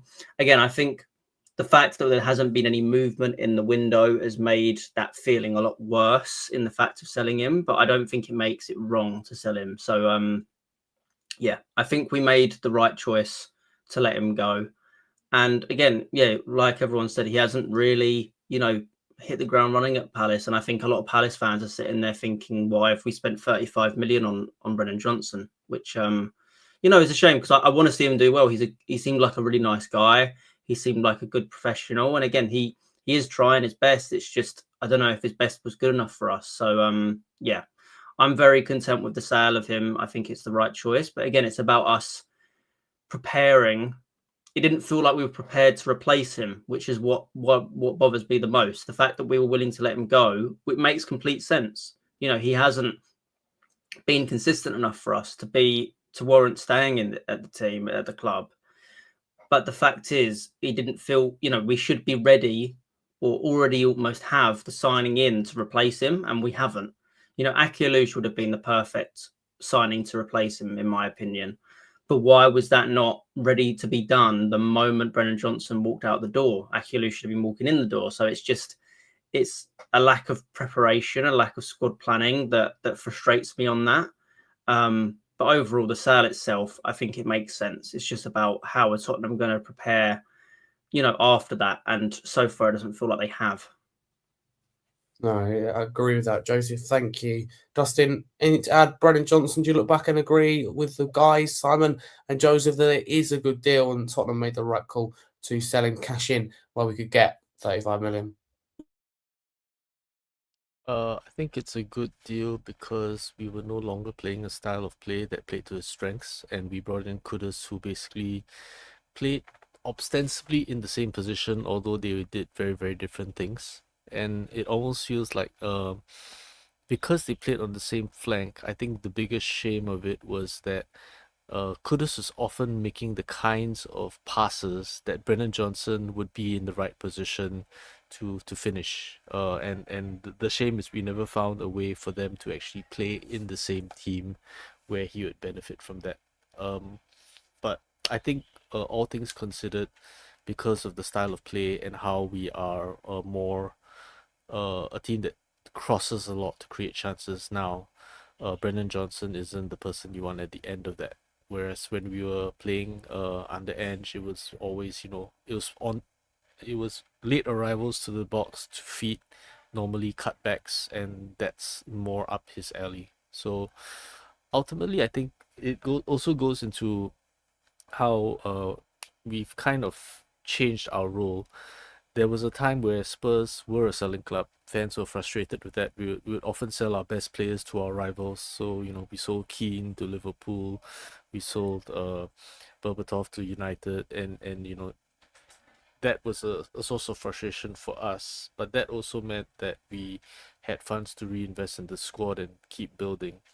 And then we reached a point where we were like, okay, now we should be keeping our best players. But I think that when we did that, we also got into a stage where our players frequently ran down their contracts and we never got value back for them very much, unless we sold them to Madrid and they were happy to pay world record prices for them. So I think that it's striking a balance between the two. I think that we have to recognize when we can get absolute value for our players, and ultimately we've also seen that if we hold on to players for too long, it isn't good for them either, because you know they kind of tarnish their legacies when they don't no longer have the legs to do it, and then we kind of hound them out of the club. I mean, if Son had stayed for another season, I don't know if, you know, fans would have hounded him out of the club, because he was starting to look a bit leggy at his age, and you know, he left at the right time. But had he stayed longer, would we now be complaining about Son? And that's a terrible place for us to be for a person that's given us 10 years. But I think we were, weren't we? I think people were slightly complaining about Son towards the last couple of years of his tenure at Spurs. I think people were kind of on that part, and to be honest, I was one of them. Not that I had a problem with him, but kind of thinking, look, maybe now is time to move on. Maybe now is time to move forward. And you know, it is what we had to do. Let's be honest, those final 2 years from Son weren't terrific. He didn't really give us too much that other players wouldn't have been able to do anyway. So it made sense for him to move on then, but you don't want it to get toxic. And luckily it didn't with Son overall. But I think the one thing with Johnson, and I completely agree, I think, you know, it was time for him to go. It made complete sense for us to sell him. And again, we got most of the fee back to what we paid. I think we paid, what was it, around 50 million, which is crazy how much we paid on him to start with. But we got 35 million back, which is solid. I think it's just the timing of it that's what is rubbed fans up the wrong way. The fact that you've gone and sold a winger or an attacker when we have got so many injuries in that position. Obviously, Kudus gets injured a couple of days later, and you haven't gone and invested that money into another attacking player. And again, I keep on coming back to it, but the kind of, the 100 million war chest that was brought in apparently to spend on transfers, the fact that, we basically got, gone even in terms of selling Johnson, bringing in Conor Gallagher and Sousa. We barely spent any money this window. And then also the money you're earning from the Champions League, the fact that I think we've kind of earned around 70 million off the Champions League so far. So you could say somewhat there's 170 million there that you could have spent in this window. And so far we've spent nothing. And again, with the injury crisis we're in, with the fact that Brennan Johnson leaves and you don't bring in an attacker, you don't feel prepared to bring in another attacker. It's just, again, it just shows lack of squad planning. And that's the problem that I think a lot of Spurs fans have. It's what I have, because I was happy to see Brennan Johnson go. I don't think he is long-term what Tottenham need going forward. But what you do need is somebody to come in to replace him when that body goes. Because the fact is, with all these injuries we've got, we're so light up front. We are trusting Odebear and Tell, which, let's be honest, are two teenagers. They're the players we're trusting to be our wingers right now. I understand they're footballers, and yeah, I'm not saying they're bad players. They are good players. They've got a lot of promise. But the fact is, right now, a team wanting to be in a European football, we're trusting in teenagers to get us there. We haven't got too many credible attacking players that are fit, with Kudus being injured, with Kulusevski, with Maddison. I mean, what are we expecting? We can't expect much. And this is down to the ownership, who have said they needed to go and bring in players, yet they haven't gone and done it. So I can't believe no winger has come in. That's the one position I'm really surprised we haven't gone and improved on after the sale of Brennan Johnson, especially. Absolutely, completely agree with you, Joseph. Thank you very, very much for that. Appreciate it.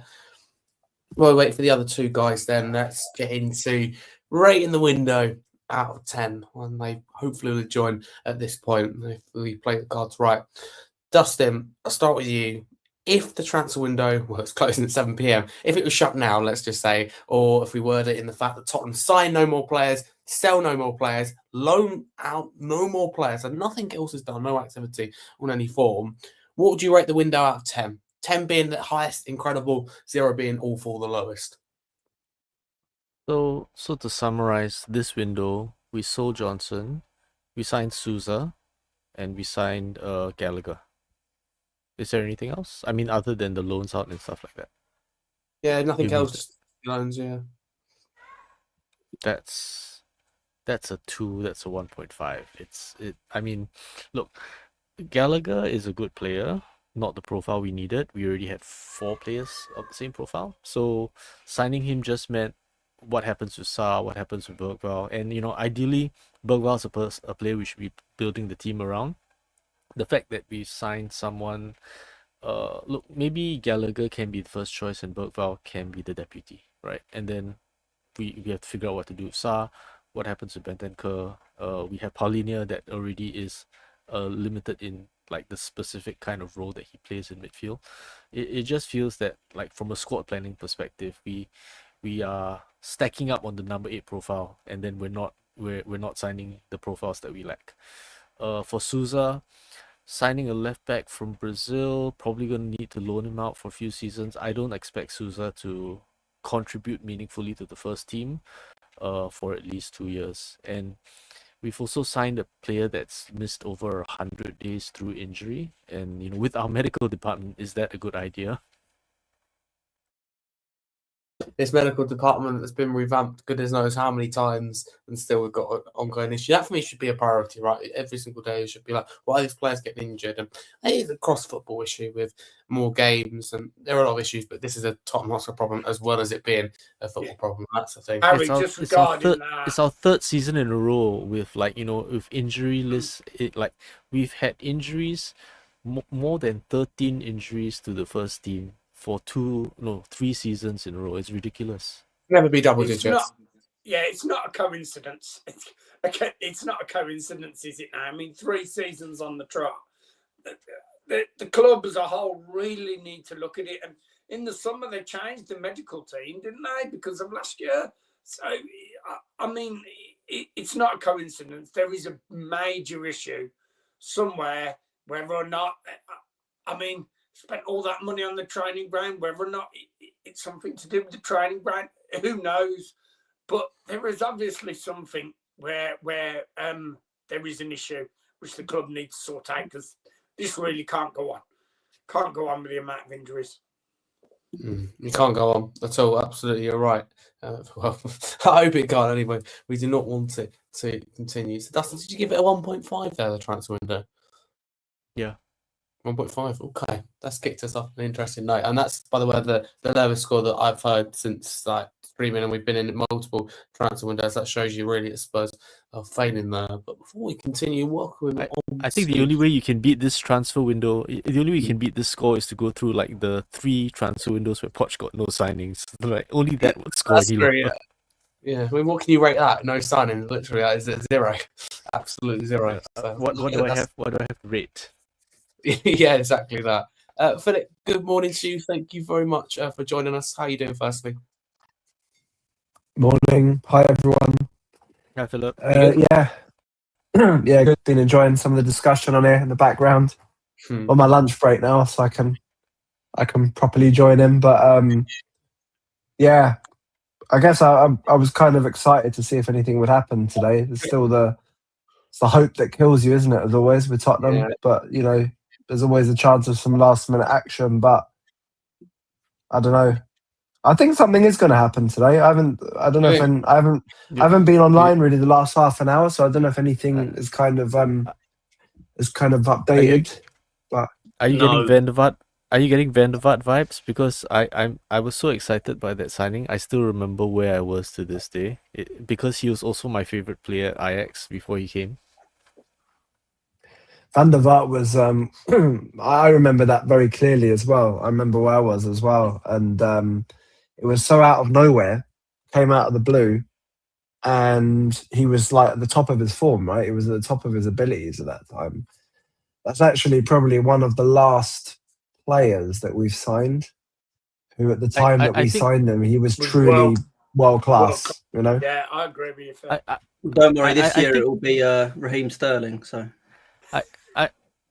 Even as a Van der Vaart fan, I would say that at that time he was possibly on the decline, because I think that he possibly was at his peak before that, but because Madrid had the whole thing where they changed the coach and the coach said all the Dutch players are to blame, and then all the Dutch players got frozen out. So I would say that he would have been at his prime in Madrid, but he didn't get to play because of like coach politics, and like after Ajax after Ajax and Hamburg, early Madrid was probably his peak, but then he never got to play, and he started getting the injuries at the point that he came to us. No, I agree. I do agree. I think when he was at Ajax, even just when he moved to Hamburg, like he was probably a step above still where he was. But what was amazing at the time that we got him was that he slotted in straight away, you know, like at that time. I know this season we've seen the likes of Xavi, Simons and Florian Wirtz taking time to adapt to the Premier League, you know. Back then I just remember him obviously signing on deadline day at like in the last second, right? Didn't even go over the deadline or something. We weren't sure whether it was going to work or not, and then it did. They gave us an extension or something because like the fax machine broke down or something like that. Yeah, exactly. But he seemingly just from day one, he slotted straight into that team like a dream, right? Like a glove. The fit was hated perfect. The scum. He hated the scum. He helped us beat the scum so many times. The thing about that game, there was no links beforehand or anything to him, or I mean, maybe social media wasn't as big. I don't know back then, but no links, nothing. And then just about 4 hours before the transfer window, the first rumours come out, like, and then before you know it, it was all done and dusted, wasn't it? I remember the 2 signings I felt this way about, I mean, in recent history, was Van der Vaart and Vertonghen. Oh, I forgot to ask, for those of you who were at the stadium, how was Vertonghen at halftime? Like, what happened there? You're muted.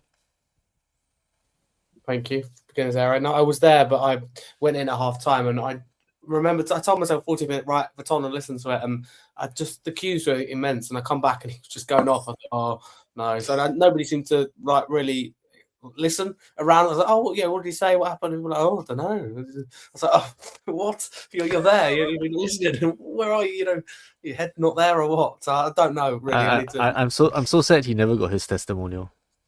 No. Well, we can do with him right now. I'll tell you, we've got Paulinho at centre back. I like Paulinho, but I square pegs and round holes, literally. But, I'll be interested to see Vertonghen back as a coach. Yeah, that's interesting. There you go. Time will tell on that one whether he will be or not, and if you do well, if he gets into it. But Billie T's on his way. He's just told me, so we'll continue reviewing the transfer window. So Dustin's kicked us off 1.5 out of 10 if nothing happens. Wow. 1.5. There we go, the lowest since I've done this. Absolutely, for sure. Joseph, what would you rate it out of 10? You've been on before. We've had some low ratings, haven't we? Let's be honest with you. You've had 3s, 4s, 5s. We haven't had a 1.5. What are you thinking if no more activity's done? Yeah, I think I'd give it a 2. I think the signing of Conor Gallagher is a good one.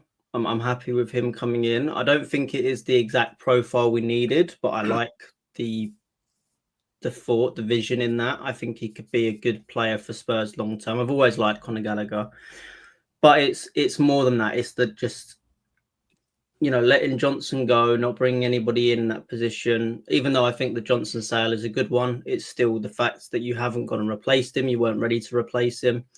Again, if the window is to end right now, I can't see it being any better than a 2 because it's just the lack of business. And again, the attitude of the ownership and to come out and say what they've said, but then not back what they're saying with actual actions is just, it's appalling, really. And it's been a real shame that we haven't done more business when we've needed to. We've really needed to. So, I mean, you never know. Hopefully something happens in the last hours for us to feel, some kind of positivity.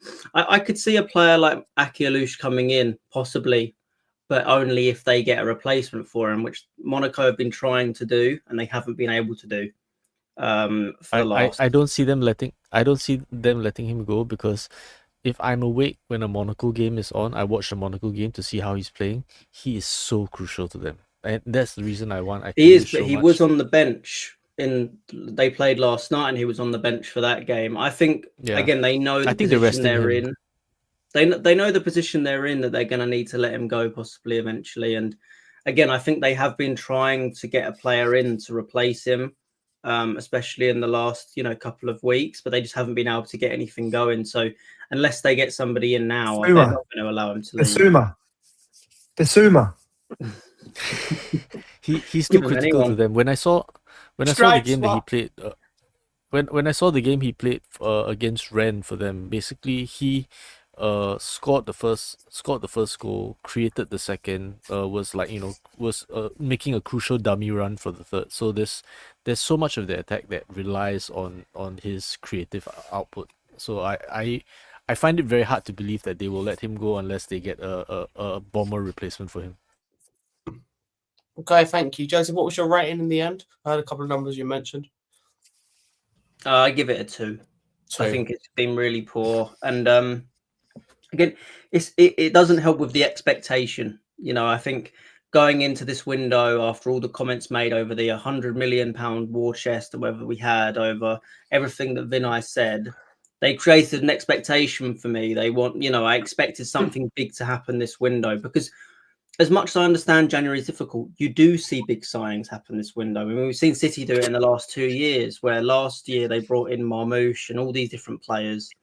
This season they brought in Semenyo and Guehi. So you can do it if you're willing to put your money where your mouth is. And unfortunately, if you want done it.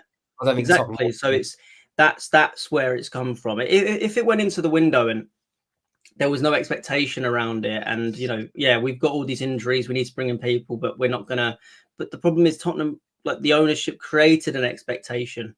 They created, something that the fans expect from them in terms of we've got all this money that we need to spend. We've got headroom with PSR and financial fair play.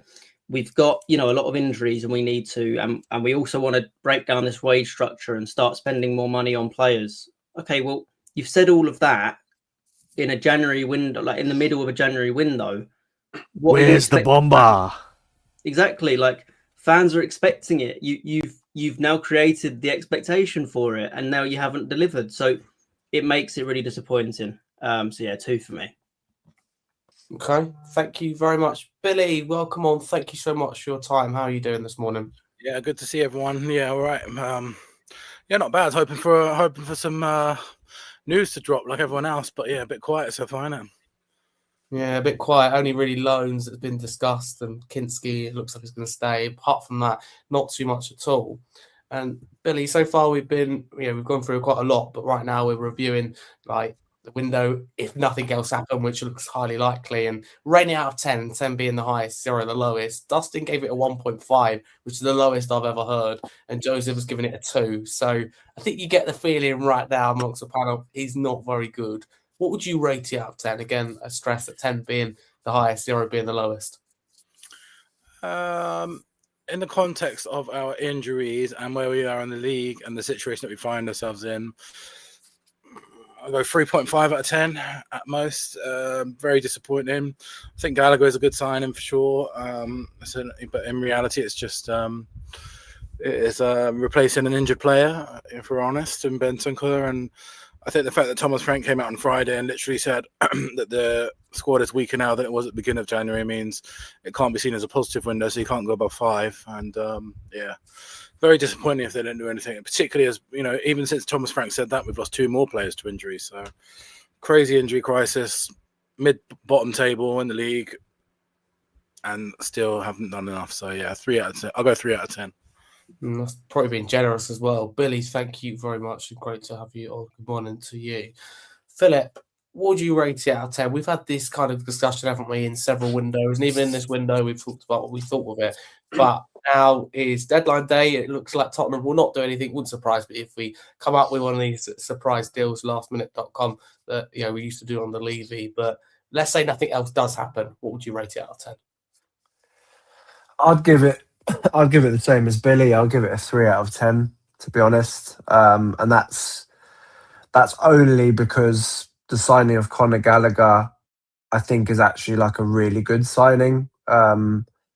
Yeah, he's not what we need right now, probably in terms of the way of play, with the progressive passer that we still need, but he brings leadership, he brings energy, and he brings like Premier League experience in. And, he's been a captain, right, for a whole season when Poch was at Chelsea. So hopefully he's going to bring some better mentality and, leadership, right, for the existing squad, because it's clear that we still need it, right? When you look at all these games where we play one half really well and then the other half literally the worst we've ever seen.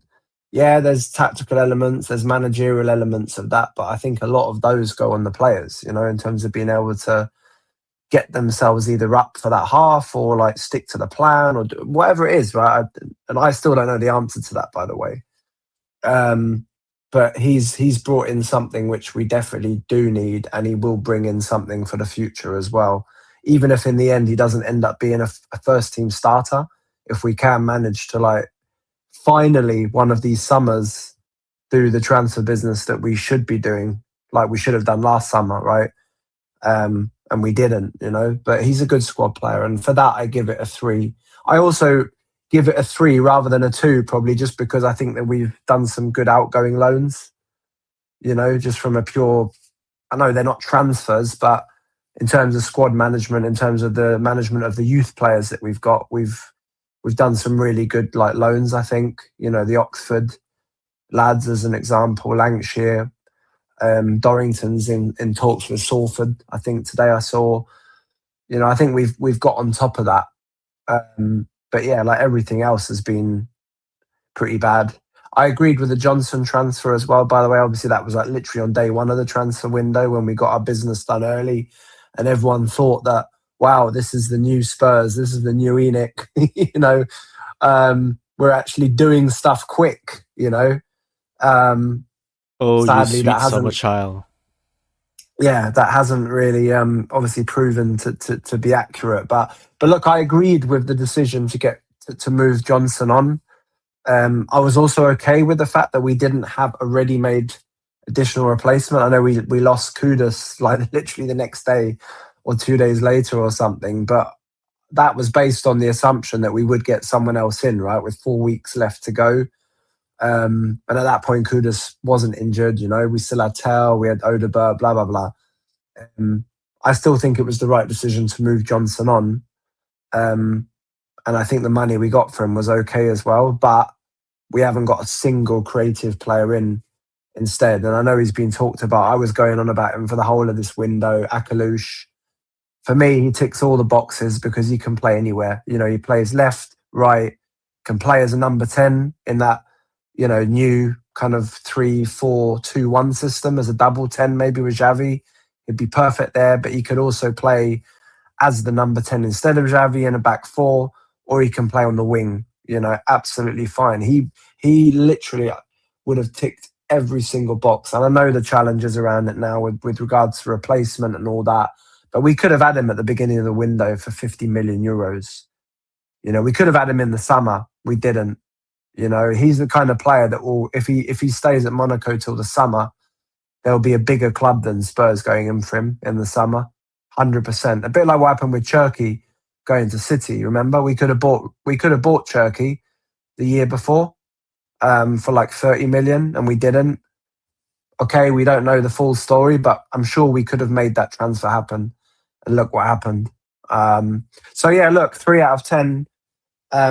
If we get someone in last minute today, some random loan, it doesn't go up from 3 out of 10.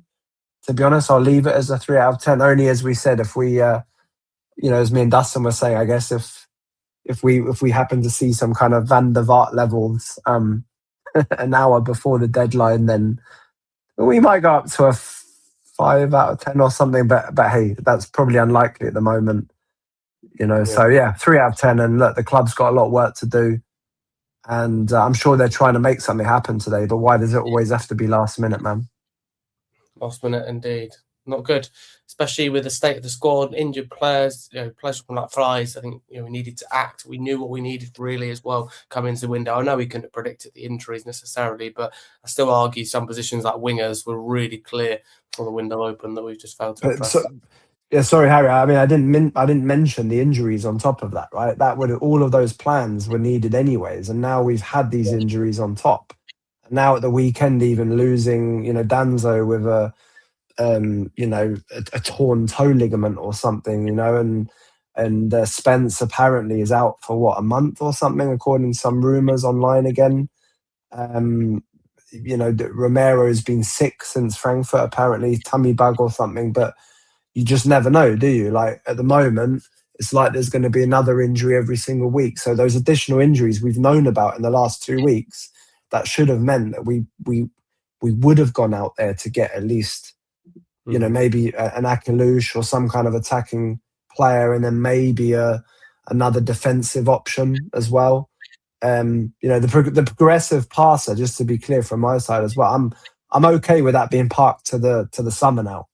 Anyways, I think we should have got that person in the summer, last summer. You know, when Morgan Gibbs White, when that transfer broke down, we should have had a backup, even if it was someone like Hayden Hackney, right, who is very much, you know, an up and coming player, right? He's not the level of a Morgan Gibbs White or an Angelo Stiller or a, you know, Elliot Anderson or whoever they all are. Adam Wharton obviously being the dream probably, but he would have at least brought something into the squad, as you said, and would have been available for 20 million. You know, it just came up saying that Forest have tried to get Hayden Hackney, but Middlesbrough knocked it back and said no. So yeah, this one, just as you were mentioning. Well, they haven't got a replacement either, have they? And to be fair for them, bearing in mind where they are in the table in their league, there's absolutely no point selling him now, is there? They might as well wait till the summer anyway. Yeah, he'll probably go in the summer anyways, right? But it's too late now. You know, if someone had come in for Hackney in the first week of the window, there's a deal to be done, isn't there? Definitely, and like players like Draxler, by the way, it's not short-term injuries, it's long-term. Draxler was out for 372 days. Yeah, that's more than a year, not being funny. So, players are out for an awfully long time. It's not like they're out for a week, they miss a game. And when we hear things like doubts and knocks, we think, oh, God, here we go. How long is it going to be? Like, it wouldn't surprise me if Van der Ven's all of a sudden a month. Like, Frank's gone. Hopefully he's okay for City. Hopefully he's okay for United. I'm sure we'll be having this conversation in a few weeks. Hopefully he's okay for Arsenal and so on. It just feels like right now the injury situation is so frustrating. But hey-ho. Joseph, I'll come to you to speak about change for Tottenham and the protest we saw yesterday for the Man City game. Yeah, I wanted to ask Billy. Obviously, I know you're a big part of Change for Spurs, one of the the kind of main driving forces of the page and everything that they're doing, which is great stuff. But I wanted to ask a bit about the protest yesterday. Obviously, maybe didn't go the way that you might have wanted it to. Under understanding circumstances, I think the game definitely didn't help with the the kind of walk out and everything. I think at half time, I think a lot of fans would have been definitely up for it, and then obviously the second half, the way it went, it kind of led to people wanting to stay and wanting to watch it. But I just wanted to know, like, what's the feeling around Change for Tottenham right now? Maybe everything not going massively according to plan yesterday. What's the feeling, and kind of maybe what's your feeling around what's going to happen next?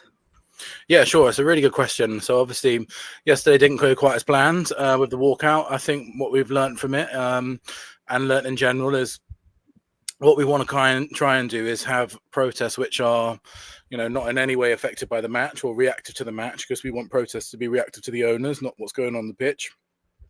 So I think we got the timing of the walkout wrong yesterday for sure. I don't think we can argue against that. And what we've learned from it is perhaps if we're going to do something of that ilk inside the stadium, it might be better to do it a delayed entry into the game, or at half time, or a sit-in. And one of those are the three options which are getting pushed.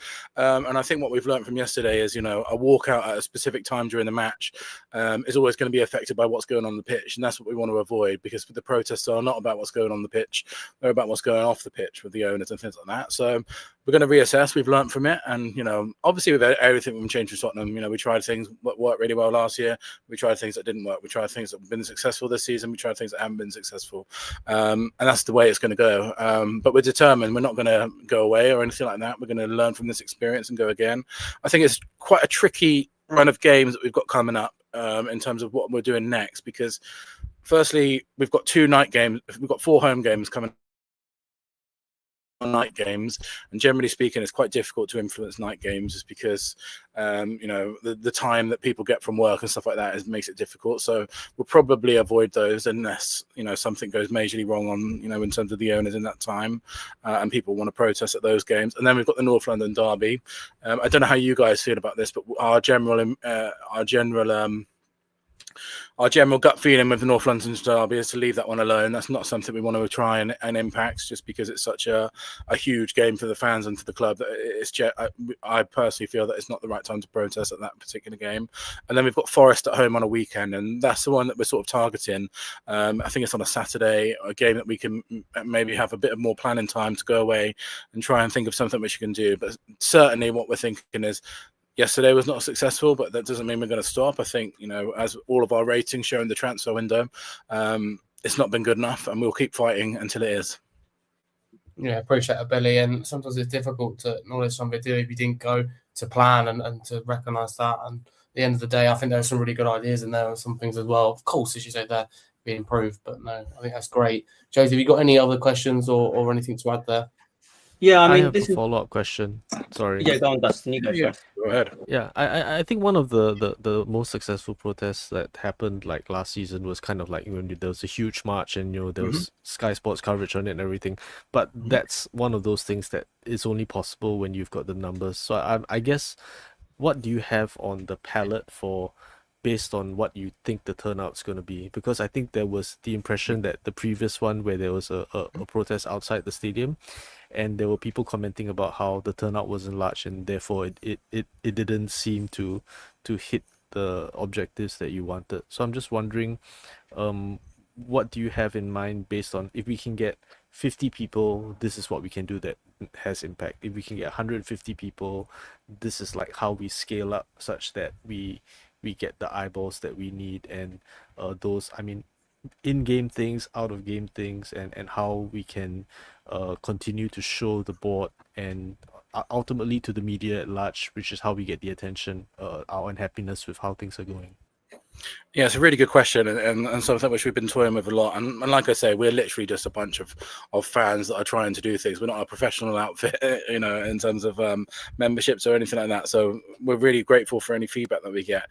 And that's been a really key consideration going into this. And, you know, perhaps in hindsight, I think what has not put a lot of people off, that's the wrong terms, but what people have been questioning is, you know, they're maybe at the end of the window, once the window's done, people will be more inclined to join the protest, because, you know, I think at the moment, and I don't blame fans for trying to be optimistic or trying to, you know, at the end of the day, we all want our board to be doing better, and we all want them to go and sign 3 players today, and it'd be fantastic. But I think as time goes on after the window, we might see that more people join. I think what possibly stopped the numbers being so big during the window is because people were trying to give the benefit of the doubt to the board.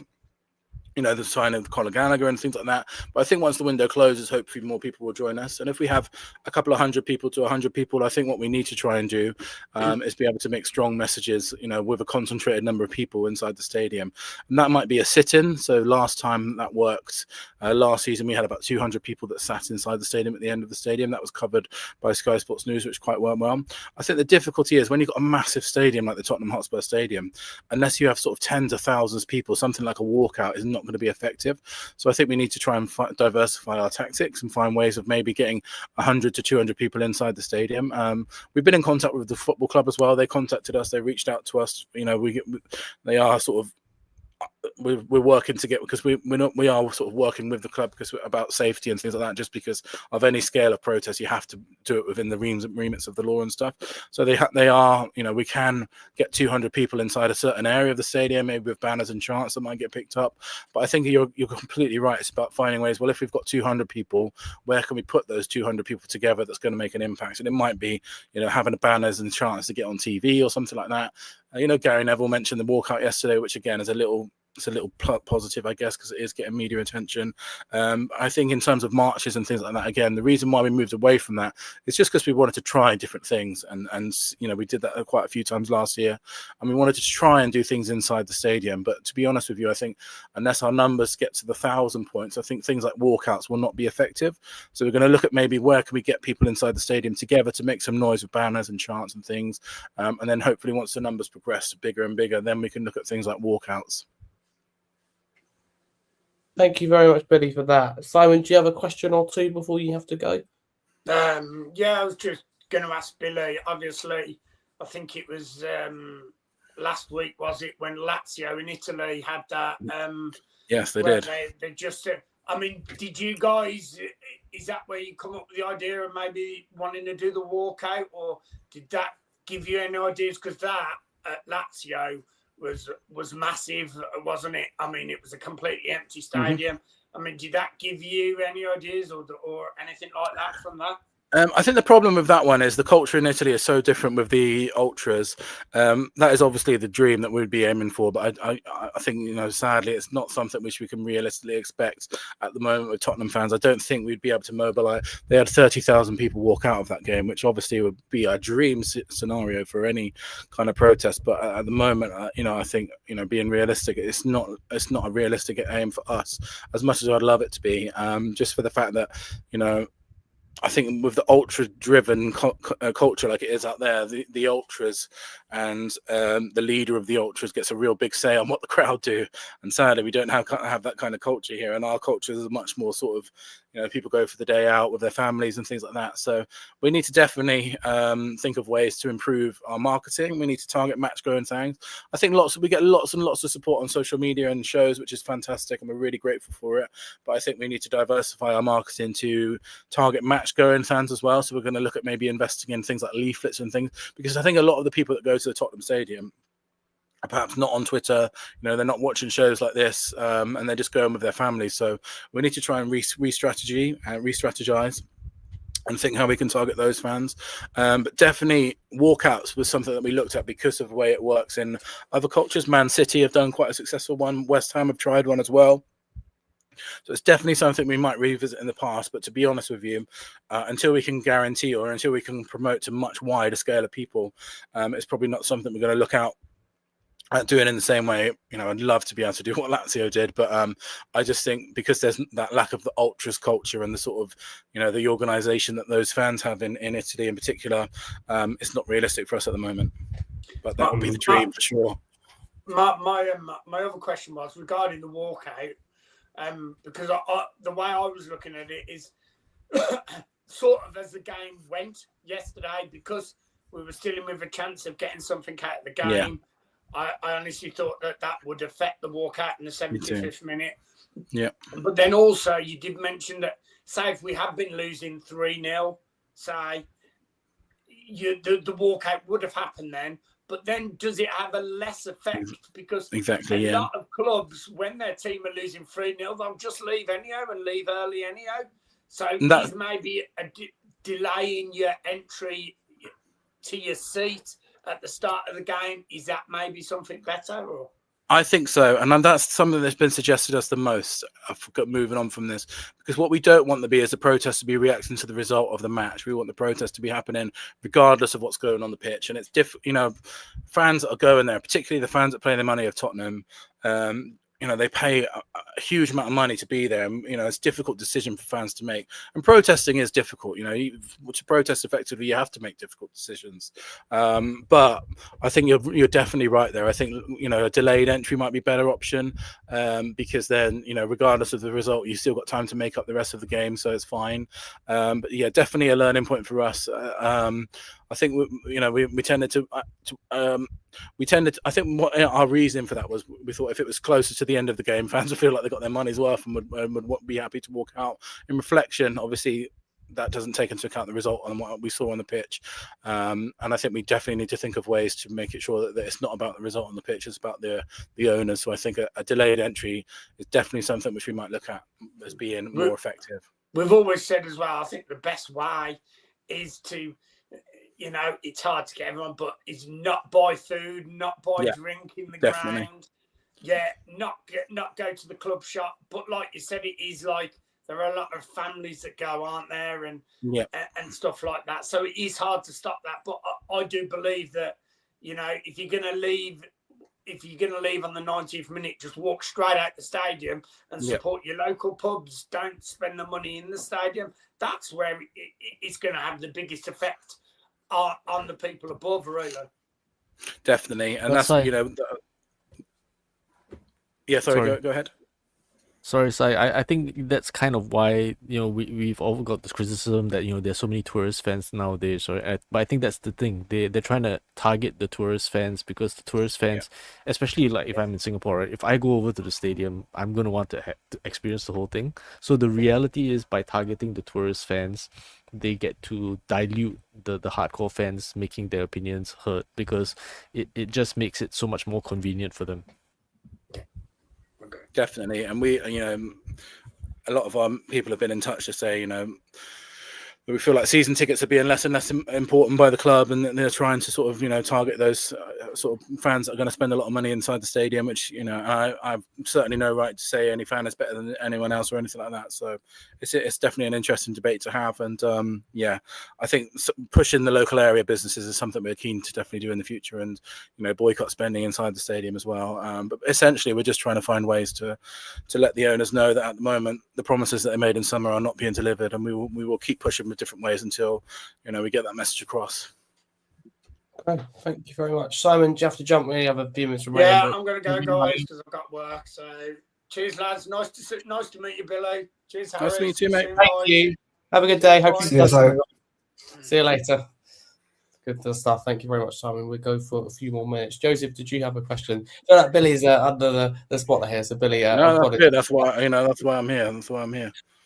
Yeah, no, I just have one other. I mean, I would say it's maybe quite a problematic question. It might be one it's not easy to answer, but in terms of just the fan, like the match going fan base, and obviously the numbers, for the protests recently haven't been as high as they were last season. What do you think it is? I mean, it might be a collection of all the things, but you've got is it the optimism from fans? Is it maybe apathy?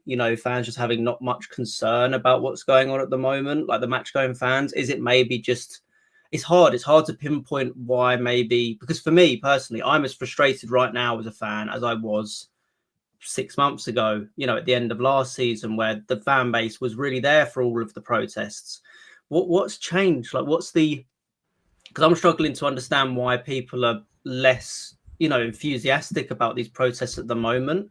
I understand like what you mentioned about the optimism, but I don't know, from what I see, I don't see that many fans who are optimistic about what's going forward. I don't know if it's, again, like maybe an apathy where fans have just realized not much is going to change. I don't know what the feeling is. I don't know what change for Spurs feels at the moment. Like, why is it maybe that you're not getting the numbers that you were seeing previously? Yeah, it's a really good question, and something which we've been toying with a lot. I think there are several different reasons for it. I think what we seem to be seeing on the ground is that a lot of the people that are massively frustrated with ENIC have given up the season. And not just simply not attending matches. I think we've seen that reflected in the stadium attendances. For Bournemouth, for Dortmund at home in the Champions League, we had 47,000 people there. 6 years ago under Pochettino, we had 88,000 people in Wembley for that game. I think a lot of the fan base, for whatever reason, for apathy reasons, financial reasons, have given up the fight and have given up going to Tottenham just because, this is another miserable season on top of a declining period since going into the stadium. So that's one thing that we're toying with. I think Daniel Levy going has maybe perhaps led that some fans are going to see, right, let's see what this new ownership do. I think maybe some people have bought into the PR drive that this is a new ownership and it's ENIC 2.0 or whatever, and they're trying to go from there. And I think maybe people are trying to give them a bit of a grace period to see how they do. Personally, I think that they've already shown themselves to be pretty much the same as what we've seen before, and that's reflected in this January window. And I think one of our big things that we need to do is we need to sort of, I think a lot of the people that go to games in the stadium are just simply not aware of the things that are happening. They sort of, the families that go and people that sort of go to Tottenham and then they go home and they don't really get involved in any of the online stuff. So I think we need to sort of reach out to them a bit more too. So I think it's a really complicated question. I think what will be really interesting, so we've been working with the Trust and we've been in contact with the Trust. They've done a gigantic survey on the fan base at the moment, which they're taking to Vinai this week. So it'd be interesting to see the results of that survey, to see, is everybody feeling the same way that we're all feeling about these owners, or are people more optimistic? I get the impression from talking to them that survey has came back very negatively towards the owners and Vinai. So it'd be interesting to see how much their survey reflects that too.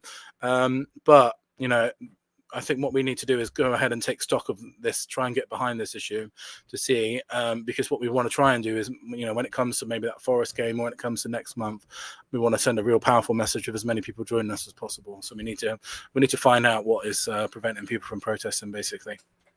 Okay, thank you. I personally feel that a lot of is annoyance at the manager, and I think because it's a new look board and Daniel Levy's gone, a lot of people want to give them a second chance. Often you have believe it or not, on X, so we can't really have too many friendly conversations and sensible debates. But the few that I do have, a lot of people, come back and say, well, look, it's a new board, they need time, they deserve a chance. How do we know if they've changed it? Unless we give them a couple of windows. That's what I hear a lot. I think a lot of people deep down probably know, okay, it's the same story. But I just feel like fans have been more patient with the owners and the board since Levy's left. But again, might be a coincidence. Yeah, and it'd be interesting to see how that changes once January's finished, because I think that'll be.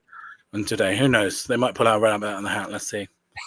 Yeah, but that's where I agree with Billy. I feel like they have kind of shown their true intentions. Like they will go and make signings in the summer. I have no doubt about that. But the fact is, we were promised certain things going into this January window, and they haven't delivered on them. And like I said, they usually make a video, don't they, after the transfer window to say what they've done and what was difficult. Be very quick. Well, yeah, exactly. And I'm very interested to hear what they say, because they must understand that fans are frustrated with the lack of business done. They must know that. I would be interested to see if they skirt around that and try not to mention it and just go, we brought in Conor Gallagher and Sousa, It'll be interesting if they say, well, we also failed on this and this and this and this and this, and we didn't sign this player. We didn't, they usually, it'll be interesting how transparent they are, because it feels like they were going into this window thinking something was going to happen, and then they haven't delivered on any of that. And for me, I'm struggling to support this board. I'm really behind everything Change for Spurs are doing. It's just, again, it's it's a difficult one because it doesn't feel like the fan base is truly united. And like we saw with Lazio, that's a fan base that is united. You know, they are united in their actions against the board. And at the moment, it feels like Tottenham fans are unsure whether to be fully protesting, whether to not. Whether, you know, it's a bit of a difficult situation, but you know, it's always good to see people wanting change for the club, and I think, you know, got to keep on going with that. But it's just a tough one in the moment because, you know, you just don't know. It feels like fans are very, you know, very confused on what to believe in. I think that's a really good point. And I know just from a friend who's involved in that is that they're filming that video tomorrow, so that'd be interesting to see what they say tomorrow. That'd be I'm sure it's going to be a different one too. Well, depending on what happens today, it'd be really interesting to see what they say about the window tomorrow. You know, it'll be all positive. It'll be like, oh, Sousa, Gallagher, excellent, great window, great profile, and can predict it in the scripts. Dustin, do you want to add something? I'm just going back to that, you know, that image of Christopher Hitchin going, oh, I hate the window, because it feels exactly like that, right? It feels like their entire excuse is predicated around, oh, poor us, you know, we can't do business in the window, it's difficult. You could do business in the window. I mean, when you really needed to, you got Kulusevski and Bentancur. When you really needed to, you've pulled signings out of the window before. Yeah. What we don't need is you telling us you have this war chest. I don't need any war chest declarations. Just do something with the war chest. Otherwise, the war chest is sitting there doing nothing. And ultimately, I think that Change for Spurs actually has forced their hand in making the Gallagher signing, because I think if there wasn't a protest on that week, I debate whether they would have actually have pulled their finger out to get the signing done. That's very true. Good stuff. Okay, you make some good points. Thank you very much. If that's all right with everyone, I will wrap it up there with being 11:45. So we've gone in total for 2 hours 40. Simon has just was with me pretty much from the start. So thank you very much. Hopefully that Tottenham will be active. I mean, surprised we've gone for that long. Yeah, we're Spurs being so unactive, I suppose, and you know, out of touch, I suppose, as well on deadline day. But we've done it. So thank you very much. Billy, I come to you. Where do people follow you on social media? Yeah, Billie T on Twitter, and like we've just been saying there, we need as many people as we can get to go forward. So just Change for Spurs on Twitter, and we'll be back. We'll be back with well, hopefully they'll make a load of signings so we don't have to be back, but we'll see what happens. Absolutely, we'll see. Billy, thank you for your time. Feel free to jump now. Really appreciate it. And thank you for answering the questions in the spotlight. Thank you, guys. No, anytime. Good day. Hopefully we sign someone. Thank you very much. Joseph, thank you very much for coming on. Where can people follow you on social media? Yeah, thank you for having me. I will again hopefully be back on the channel soon. I know it's been a bit of time since I've been on it, but no, it's been great to be back. And yeah, please follow me, Joseph THFC on X. Again, really appreciate coming on, and yeah, hopefully we can see something happen for Spurs in the coming weeks and in the coming hours. And then, long term, we need some business. This team is really not at the level that we want it to be at. And, you hear little different things on Twitter about, oh, Spurs are interested in this player, Spurs are interested in that player. We just need to see someone holding the shirt before 7 p.m. And yeah, part of me is a bit not expecting any of that. But yeah, if you want to talk to me about anything Tottenham, please follow me, Joseph THFC on X. And if I also support Juventus, so I talk a lot about watch a lot of Italian football. Obviously, we might end up having a game against Juventus soon. Who knows? So if we do, I'll be happy to come in and discuss a bit more about that, about how Juve are doing this year. And so yeah, and also I'm a big fan of American sports. Watch a lot of basketball, American football. So again, if people want to talk about any of that, please please drop me a message. But yeah, thank you for having me. No worries. Thank you very much for your time. Appreciate you hopping on this morning. Sorry that we can't talk about a shiny signing today or a shiny here we go. But in true Tottenham style, if we do anything, it'll be last minute. Don't forget Pedro Porro as well, and how we literally begging hands and knees to the last minute, and now fans don't want him here. That's a story for another day. But Philip, thank you so much for your time on your lunch break as well. Really grateful for you giving me your time. Where can people follow you on social media? Yeah, it's a pleasure as always to be on, Harry. Hope you're feeling better as well, by the way. I know you've had that awful flu as well the last few days. Yeah, I mean, I'm basically on X at Frankfurt Spurs, and yeah, click a follow if you want to just discuss some Spurs stuff or some Bundesliga or Frankfurt stuff.